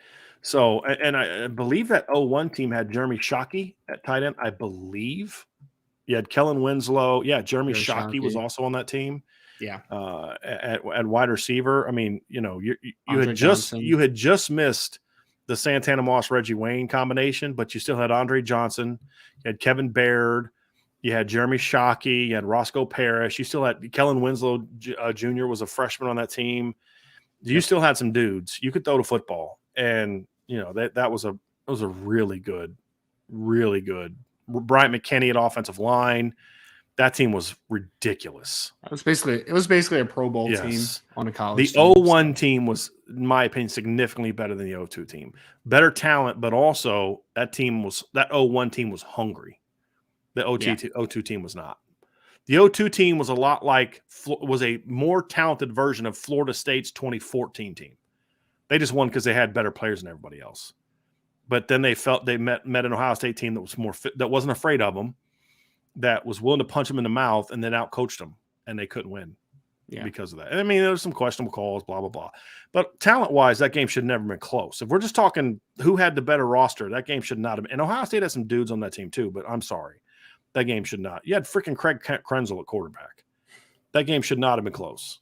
Not have been close. Chicago Bear legend, Craig Krenzel. Yes. So, yeah, it should not have been close. Should not have been close. All right, let's get to a few more here, Ryan. I'll ask this one since it's a recruiting question. This is from Irishman7114. Did Elijah Rushing visit? Where is that recruitment, and do we have a real shot? So he has not visited yet. He has not officially visited yet. He visited over the summer. Over the summer. I'm sorry. He has been on campus. I thought we were talking about official. He hasn't visited this spring. Yes. So he has an official visit set up for June 9th through the 11th. That's also the same weekend that Anthony Carey, the running back out of Florida, will be on campus. So that's kind of, I talked about this a little bit yesterday, but do you have a shot, right? Anytime you get an official visit from a player, you have a shot, right? Anytime you get him on campus, you have a shot. Is it a realistic shot? Let me rephrase. Would I predict Notre Dame to get Elijah Rushing? I would not currently, but ask me my opinion after the official visit, because it may change entirely, right? You have a chance to move the needle for the guy. So do you have a shot? Yes, because you're getting him on campus in an official visit opportunity. But at the end of the day, there is a long way to go. That's June 9th through 11th. We are sitting here at the end of March. So got a little bit of time to let this one marinate a little bit, and Notre Dame to continue to put their best forward in that one. So we shall see. Yeah. So this one from Ladarius says 01 Miami versus 19 LSU. Who wins? And he says Miami by double digits. I'd probably go with Miami, but I don't know if it'd be by double digits. I think it'd be a really competitive game. Yes. Yeah. The difference is Miami had a better defense. That's what it comes down to. Miami's defense wouldn't shock me if it was a lot like the 05 USC Texas game. And it just came down to whose defense is going to make stops at the end. And I think Miami's would have made a stop or two in that game to win. I don't think LSU's defense could have stopped that Miami offense. And the thing is that Miami offense was good, but it wasn't it was nothing like what LSU's is. I just feel like LSU's offensive line that year was good. It wasn't elite. Miami's defensive line was really good. Yeah. But I think Miami would have won in the end. The only way it was double digits is if Miami would have like scored late to put it away. Like 7-point game, LSU goes for a 4th down, they don't get it. Miami goes down there and puts it away. It was a touchdown. But it would have been a competitive game, no doubt, in my opinion. It would have been a great game. Very fun game to watch. I wish we could have game. I wish like there was a way like to, have something like that. Like, you have a time machine, Right. go back and bring the Miami team back to 2019. That'd be a fun game to watch. You could just simulate. You could just simulate on NCAA when it comes back. So it's not the same. It's not the same. All right, here we go. Here's from Jason Rose. Jason says, "Hey guys, people are talking about 2024 being the year for Notre Dame. I guess I don't see it that way. With potentially guys like Alt, Estime, and Diggs gone. Thoughts?" So first of all, Notre Dame fans need to get out of that Brian Kelly mindset of wait till next year. Yeah. How about this year's team? Number one. Three's got a shot, man.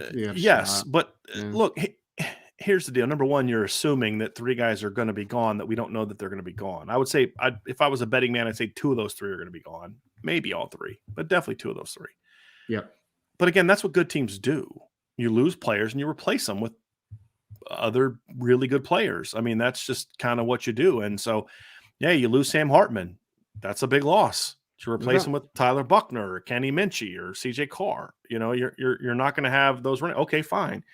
You've got Jadarian Price and Jeremiah Love. And if one of those 2 running backs does come back, and now, Ryan, you're going to be a much more receiver-driven offense because all your receivers are coming back most likely that next year, and all your tight ends are coming back. And so, maybe Blake Fisher comes back. Okay, we just move Blake Fisher over to left tackle, and you're still pretty good there, and, you're going to have a lot. Benjamin Morrison's going to be back in 2024. You're going to have a lot of your defensive linemen are going to be back in 2024. So, but that's what good teams do, man. Like, you lose talent. Like, perfect. Notre Dame lost Michael Floyd and Harrison Smith off the 2011 team that went 8-5, and the next year they went out and went 12-0. I mean, that stuff happens. So they're going to still be very talented. So you say you just don't see it. Well, first of all, we haven't even seen them play 2023 yet. Why are we talking about 2024? I'm not talking about you, Jason. I'm talking about people that are saying that. How about we let this team develop first? But that would be my thing is I think this team is going to be very good in 2024, but I don't really care about 2024. I want to see this team make a run in 2023. And then once 2023 is over, we can talk about 2024. But that's where it needs to get to. That whole wait till next year stuff is that's a relic of the Brian Kelly era that I want to die. Yep. I want it to absolutely die. And for us to become a program that says, I can't wait for this season. Because, I mean, that's what Georgia should have done. Georgia should have been like, hey, man, we lost 15 guys in the NFL. We're going to have 3 freshmen starting for most of the year on defense. We're going to be good this year, but wait till 2020. No, Kirby said, F that. We're going to try to win a championship now because we're Georgia, and that's what we do. And that's the mentality. And I'll say this, Ryan, what makes me happy? I know for a fact that the Notre Dame coaching staff does not feel this way. They're not worried about 2024. They're worried about 2023. I hated that whole line after Georgia won. It was like, and they won in a rebuilding year. I'm like, no, good programs reload. They don't rebuild. Like, that's kind of where we are. Right. We have to get out of this mindset. And I understand that we have been hurt in the past. I totally get it, but let's raise the expectations, man. Like, let's do this thing, right? And the other thing about 2023 that's interesting is a lot of the top tier programs are bringing in new quarterbacks, man. Like, we can't look past that, right? Like, Alabama's bringing in a new quarterback, Georgia, Ohio State. There's a lot of teams that are bringing in new quarterbacks. Like, I don't think that we should ever look past this year. Ryan, every team, I believe, every team that I have ranked ahead of Notre Dame as a program is breaking in a new quarterback. The closest thing you could make to a guy not being new is Cade Klubnik at Clemson because he started the bowl game. Right? Didn't he start the bowl game? Because DJ – did DJ start the bowl game? I think DJ started. He struggled early, and then Cade came in. So then Cade didn't start any games last year, but he still at least played. Yeah, that's the closest you can get. Kyle McCord has no big – he has a start, but it was in 2021 against somebody like Akron or something like that. Alabama's going to have a brand new quarterback, and Georgia's going to have a brand new quarterback. And none of those four teams got transfers that are like a Sam Hartman. So, but in 2024, those teams are all going to be returning a starter. So, how about you try to make a run this year, and then we'll figure out next year when we get to that point in time. But I'm looking forward to seeing, like, we're talking about what happens after Sam Hartman's gone before we've seen Sam Hartman play a game. Like, I want to see what they can do this year. That's what I want to see. So, but yeah, I really did think that. I thought Cade Klubnik played in that game. I could be wrong. He definitely played. Started in that game. Gotcha. But yeah. But anyway, the point is, I want to see what this team can do. I'm just, again, I'm so ready to be done with that whole wait till next year mentality for Notre Dame. I'm so ready to be done with it. Yep. I really am. Yeah, DJ didn't throw a pass in that game. Oh, so did he opt out of there? He entered the portal? I think that might have been the case. I guess that was the ACC championship game then. Yeah, he started the ACC title game. Yeah, for sure. All right, here we go. Here's another one from Brandon. Brandon's question, BD, when's the last time you remember Notre Dame offering getting a player from East St. Louis, Illinois? There are two studs from there in 2025 in Jerian Miller and Jason Dowell, but academics has been an issue there. Apparently. I think you kind of answered your own question. I mean, and it's more Missouri than it is Illinois in every type of demographic possible. It's just not going to be an area Notre Dame's going to make a killing with. But like any other area, there will be that one kid who comes every now and then, but it's just not a very pro Notre Dame area. It's nowhere near Chicago. It's just, I can't even remember the last time, like you said, Brent, they've even offered a kid from there, much less. I think there was a skill player a few years ago that got an offer, but it was like an offer, and then we never heard about him again because he didn't have the academic profile to get there. So that's the reason. That's it right there. That's the reason right there. From Tristan Paul, recently moved to the Panhandle of Florida. The Florida State community is very excited about Mark Norvell. What are y'all thoughts on him? I think he's pretty solid, but wonder if he can build their program back up. I like what Mike Norvell's done. I do. He's done a nice job with the portal. He's added kids, but not going to it insanely like USC did. Recruiting is slowly getting better. Yeah. And Ryan, I really feel like you find out a lot about a coach, not from how he handles a successes, but how does he handle adversity? And that was one of my biggest issues with Brian Kelly is I never felt like he handled adversity well, and it always limited how good his team could handle adversity, in my opinion, like losing games.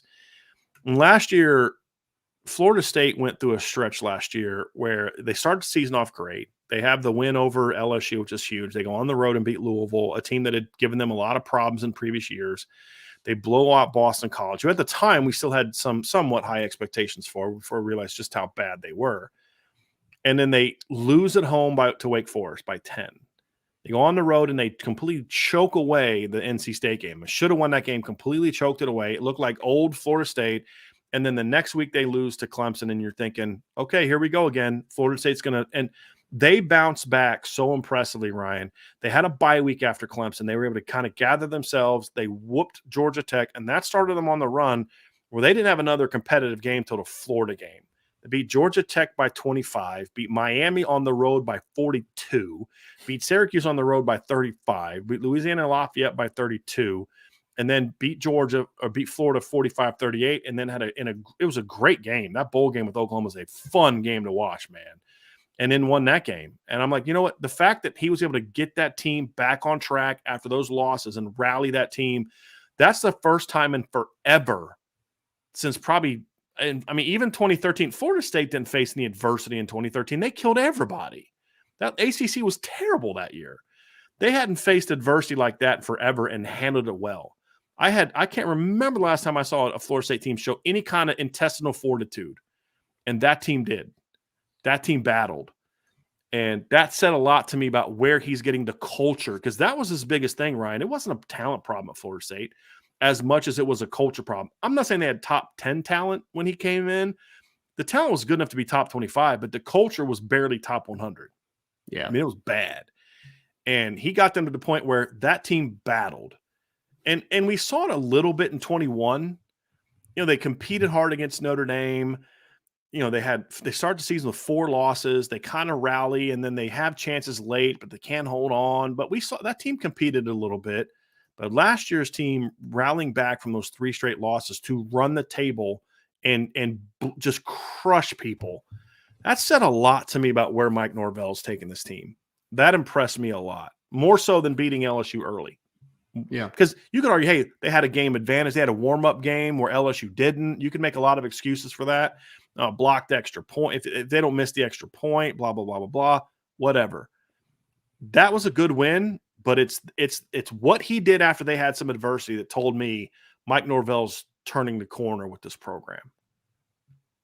Well, I think that's a big reason why a lot of their top guys came back this year too, right, Brian? I mean, you talk about Jordan Travis returning to school, Jared Verse, Johnny Wilson was a guy that I know kind of thought about going to the NFL for a little bit there. So you had 3 of your best players return, which tells you that the culture is better. There's no doubt. I think the next step now, because I think Mike Norvell has done really well, this past year with the talent that he had. The next step is starting to get more and more recruiting wins, right? Start getting more and more talent because, they've hit the portal a couple times. I just mentioned 2 of them, right? You got Jared Verse, you got Johnny Wilson. Those were 2 massive, hauls from the transfer portal. But on the high school route now, having more and more wins, right? That recruiting profile, I think, needs to take a step up. But I think the culture is improving. I think there's buy-in, and I think he's a good coach. So if you start acquiring more talent, I think Florida State has a chance to get back to that level. But obviously, it's a process, and Mike Norvell is forthcoming to that process, and he's working with it right now. And they're off to a good start. I mean, their 2023 class, at least from a start standpoint, is they're off to a good start. But you are correct; they need to do a much better job of recruiting. They did finish with a number 19 class in the country last year, Ryan, which is a good step. Yeah. Yes, it's a good step from where they were. I mean, they were really struggling on the recruiting trail, in my opinion, the couple previous years. His last couple classes have definitely improved. I think there's a perception that he's not recruiting well because, A, they used to be so much better, but also he's had some really big losses, like losing Travis Hunter to Jackson State was a crushing blow, some guys like that. But I think he's recruited well and started to turn the corner. It is tough being in that Southeast, especially in Florida, with a couple of schools around you are very NIL operate, right? You got to compete against the Miamis and the Floridas of the world who will throw out a little bit more money than what Florida State's going to throw out, obviously. Yeah. So that kind of hurts a little bit the recruiting side of things. Yeah. But I think Florida State's one of those programs because of their tradition. If they're winning, you'll see some kids be willing to take less money to go there. I think you will. I mean, in Florida, that's still a program that has some carries some weight a little bit still with some people. Yeah, I do. And I think. Look, I'm a big believer in this, Ryan. I think programs like Florida State getting back to being a top 10 team is great for Notre Dame. Because Notre Dame doesn't play them every year, so it's not like it hurts them. Notre Dame and Florida State don't recruit against each other a ton. You know who they do recruit against a lot? Georgia, Bama, Clemson. And if Florida State and Miami and Florida, LSU are starting to take more and more of those kids away from Alabama and Georgia, it brings those programs down and makes it easier for others to close the gap. I'm a big believer that Notre Dame has a better chance to win when it's a deeper college football than they do when there's 2 teams just way out ahead of everybody else. Yeah, I do. Because now all of a sudden you may beat Bama for that one kid because Bama's not the juggernaut that they've been, and same thing with Georgia. So I think it's good for college football if Texas gets back to being Texas, and if USC is really good, and if Florida State's back to being really good, and Miami's back to being some version of the U.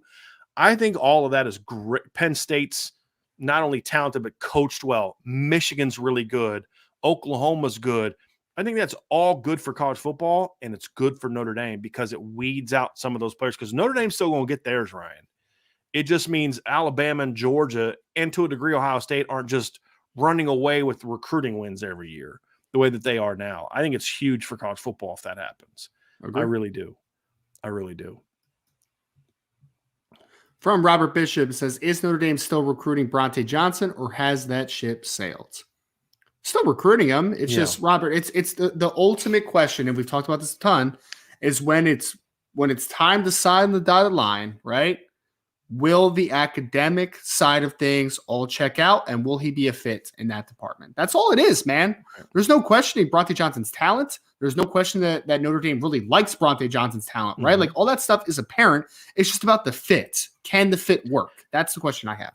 Look, Bronte likes Notre Dame. Notre Dame likes Bronte. It's about whether or not they can get him into school. We've been saying that for a long time. It's as simple as that. If they can get him into school, I think he comes here. If they can't, then he won't. I think Bronte's a good kid. I think he fits Notre Dame in a lot of ways. He likes Notre Dame. It's just that's the question. Fort Wayne is a tough place for kids to be able to get the education they need to be successful. I've recruited that state. I mean, I've recruited that city. When I was at Defiance, I saw a lot of bad transcripts, Ryan. And it's just when you see a lot of bad transcripts, you get to the point where like, this isn't all on the kids when they all have crap transcripts. No. Oh, it's not on the kids at all. This is a bad education system, in my opinion. And I just, the city schools in the Fort Wayne area just are not good public schools. And I think that's kind of what's hurting Bronte right now. But the staff thinks he can be successful. It's just about whether or not you can get him into school. And that's going to be a challenge. That's going to definitely be a challenge for me. Here's a very interesting question, Ryan, as we get close to wrapping up. This is a good one from Jay Henry. Jay says, is Dylan Raiola a better prospect than Jimmy Clausen? Not right now. I don't think Dylan Raiola is a better prospect than CJ Carr right now. Like, he's got a ton of talent, but Dylan is still a raw quarterback, in my opinion. Jimmy Clausen was one of the best high school quarterbacks I've ever seen. So no, Dylan is more Nico than he is Dante or Jimmy Clausen, in my opinion. Would you agree with that, Ryan? Like big arm, talent, but just still needs a lot of work. He is not a Trevor Lawrence step in day one and you're the guy type of quarterback. He's just not. I mean, he still needs development. There's no doubt. Yeah. I think he's a little further along than Nico at this age, though. So I would. No, I didn't say he was the same as. I said he's more Nico than he is Jimmy Clausen, because those guys were ready at this age. Yeah. Yes, yeah. exactly. Yeah, Jimmy as a junior in high school. Now, partly because Jimmy was a year older, but you knew Jimmy was going to step in and be a freshman starter. You knew Trevor Lawrence by his junior year was going to be a freshman starter. You knew those guys were going to develop. Sure. Dylan is not that guy right now. Just like Nico is not that guy right now. That's what I'm referring to. He's a different player than Nico. I'm saying he's more like Nico in that he's still in the developmental stage with tons of ability than he is Jimmy or Dante, who are the day they step foot on campus, those guys are ready to play. That's what I'm referring to, right? That's what I mean by that. Yeah, that's fair. But I can get there with that one. Yep. Love his arm. He's a quality athlete. He's got all the physical tools in the world to be a great quarterback. I just don't think he's there yet. His ceiling is higher than CJ's. But I think right now, if I had to pick between those two quarterbacks to go out and win me a game right now, I'm taking CJ. I am. I'm taking CJ. Yeah. Because he can run my offense. That's what I'm looking at it.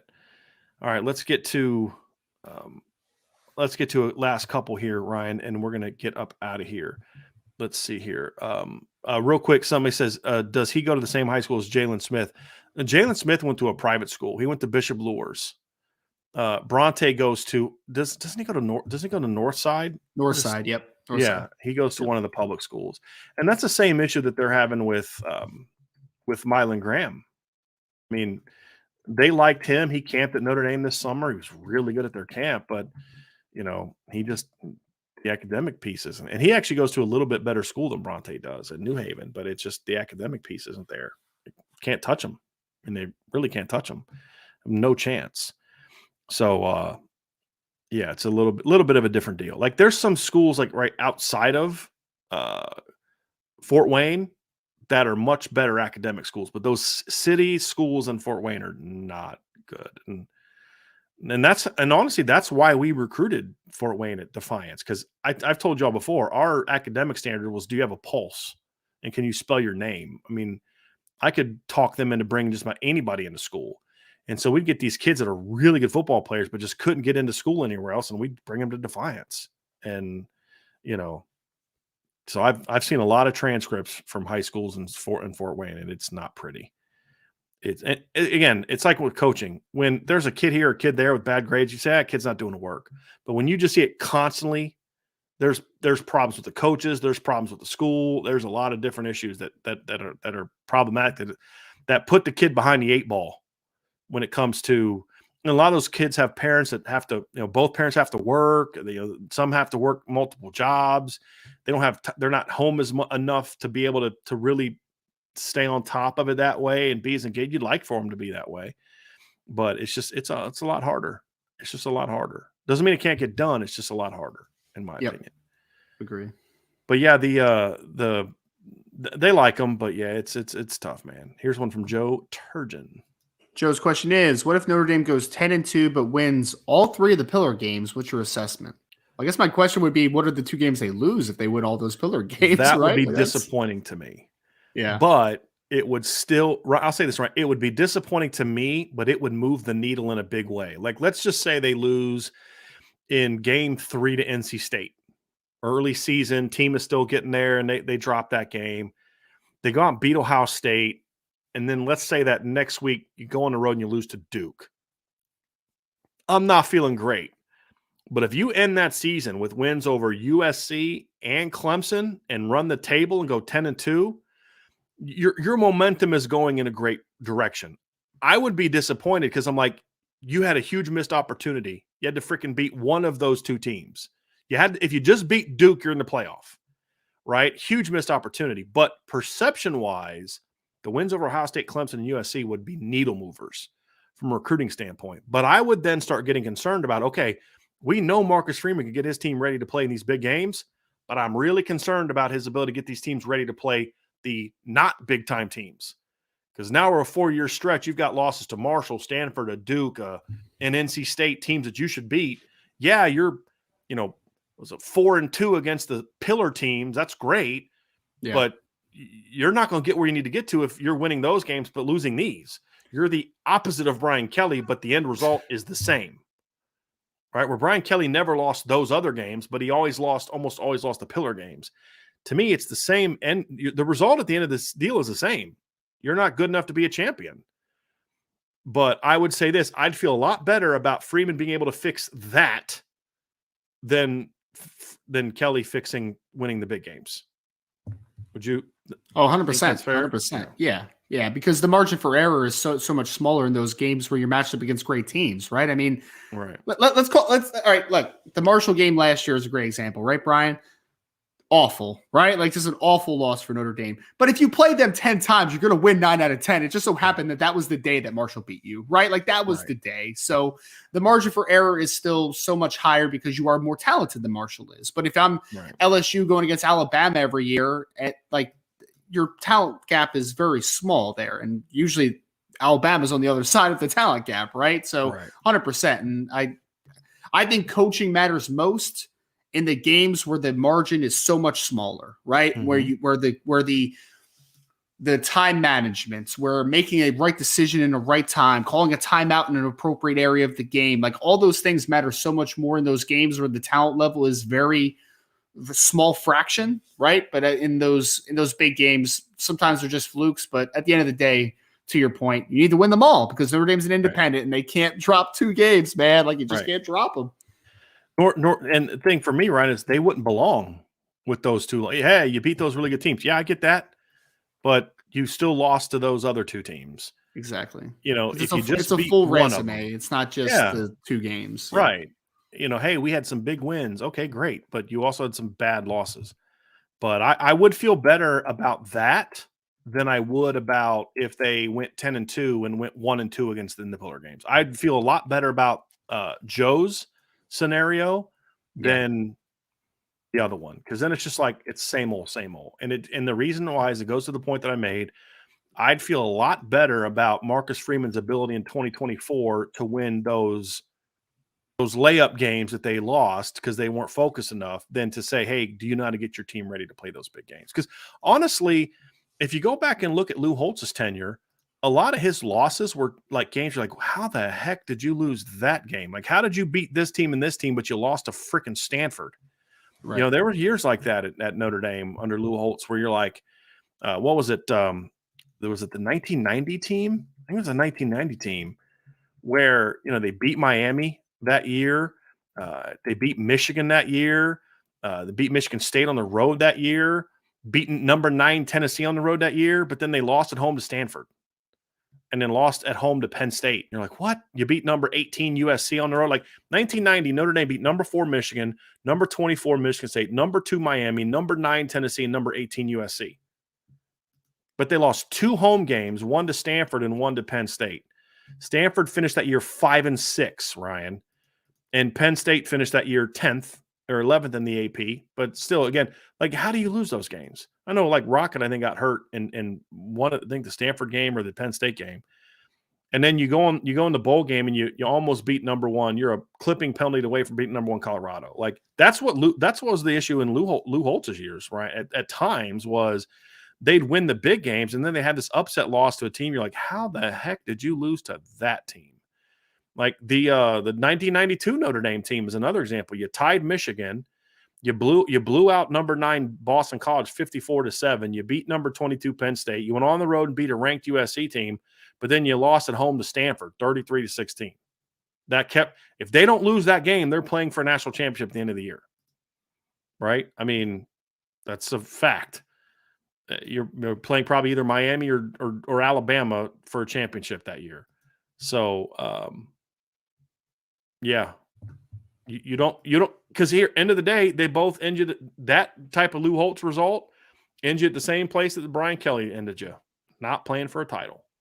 Yep. And so that's why I'd say I'd still feel better about that than going. What about you, Ryan? How would you feel? Like, would you rather them go 10-2 where they go 1-2 in the Tiller games, or Yeah, we talked about it a little bit already. Yeah, because I think that the margin for error kind of lessens when you're playing against the better team. So, I mean, at the end of the day, it's easier to fix them losing the occasional blunder against a Marshall than not being able to beat Ohio State, right? Like, that's much more fixable because the talent gap's not the issue there. It's just something that's holding you back from beating those inferior opponents, for lack of a better term. Yeah. Right. Good question. And then here's the last one from ND Troll Sniper. Their question is, what do you think happens if Jadarian Price comes back in full form? Do the coaches split carries between him, Esteban, and Diggs, or does Esteban and Diggs get bumped to third string? I think he's still third string. Look, an Achilles injury, Ryan, even if he's back to full form, he still has one of those injuries where I'm limiting his reps a little bit. I don't want to completely make him a bell cow. And yes, he beat those guys out last year. Some people would say he beat those guys out last year. Audric and Logan both went into the spring with like lower body things that slowed him down. That allowed Jadarian to get there. That was part of it too. But he's coming back from a pretty major injury. And even if he's healthy, I'm not doing something that's going to put him in jeopardy or I lose him again. And then I've lost the guy that I put on the bench for him. Yeah. I would work him back in. Put him on kick return. I'll say it again. I'm hit my 2 kick returners this year. If as long as they're going to use Chris Tyree the way we think they're going to use him, my kick returners are Jadarian Price and Jeremiah Love. If Jadarian Price is healthy, that's how I get him touches right there. Number 1, he's going to be my number 3 running back. That'll get a couple. Just like how they use Chris. I mean, how they used Chris Tyree last year, Ryan, is exactly how they should use Jadarian Price this year in the games where we didn't like how they use Chris Tyree. Yeah. Putting him in every now and then, letting him do some of those things, just run the offense, but he gets 5 carries a game. You know what I mean? That's how they should use Jadarian Price this year. And then build him, get him healthy, get him back in the flow of things. And then when 1 or 2 of those guys, move on the next year, then Jadarian's ready to go. That's how I would do it. Don't rush a guy back too quick from an Achilles injury, man. That's all I'll say about it. I mean, we've seen in the past, guys getting rushed back too quick on ACL tears, and it ends up being like a little bit of a setback, right? Like, don't do it on an Achilles, man. Achilles can be a career ender. It can be. Like, those things are not something to mess with. That is an Achilles today is what was what an ACL tear used to be about like 15 years ago, right? When modern medicine was a little bit better, like a career ender. Achilles are bad, man. Don't mess with those things. That's all I have to say about that. Yeah. Because we're not even sure that he can come back full 100%. Form from that. I mean, that's a legitimate question, but even if he does, and I just don't think there's any reason to have him ahead of those guys if they're both healthy. Now, I'll say this.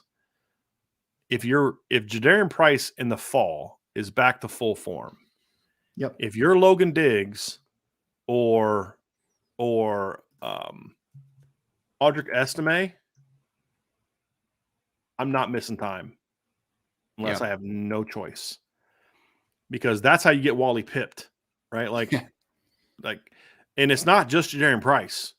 I have zero interest in giving Jadarian Price, Jeremiah Love, or Jabron Payne first, second team reps in fall camp for any extended period of time.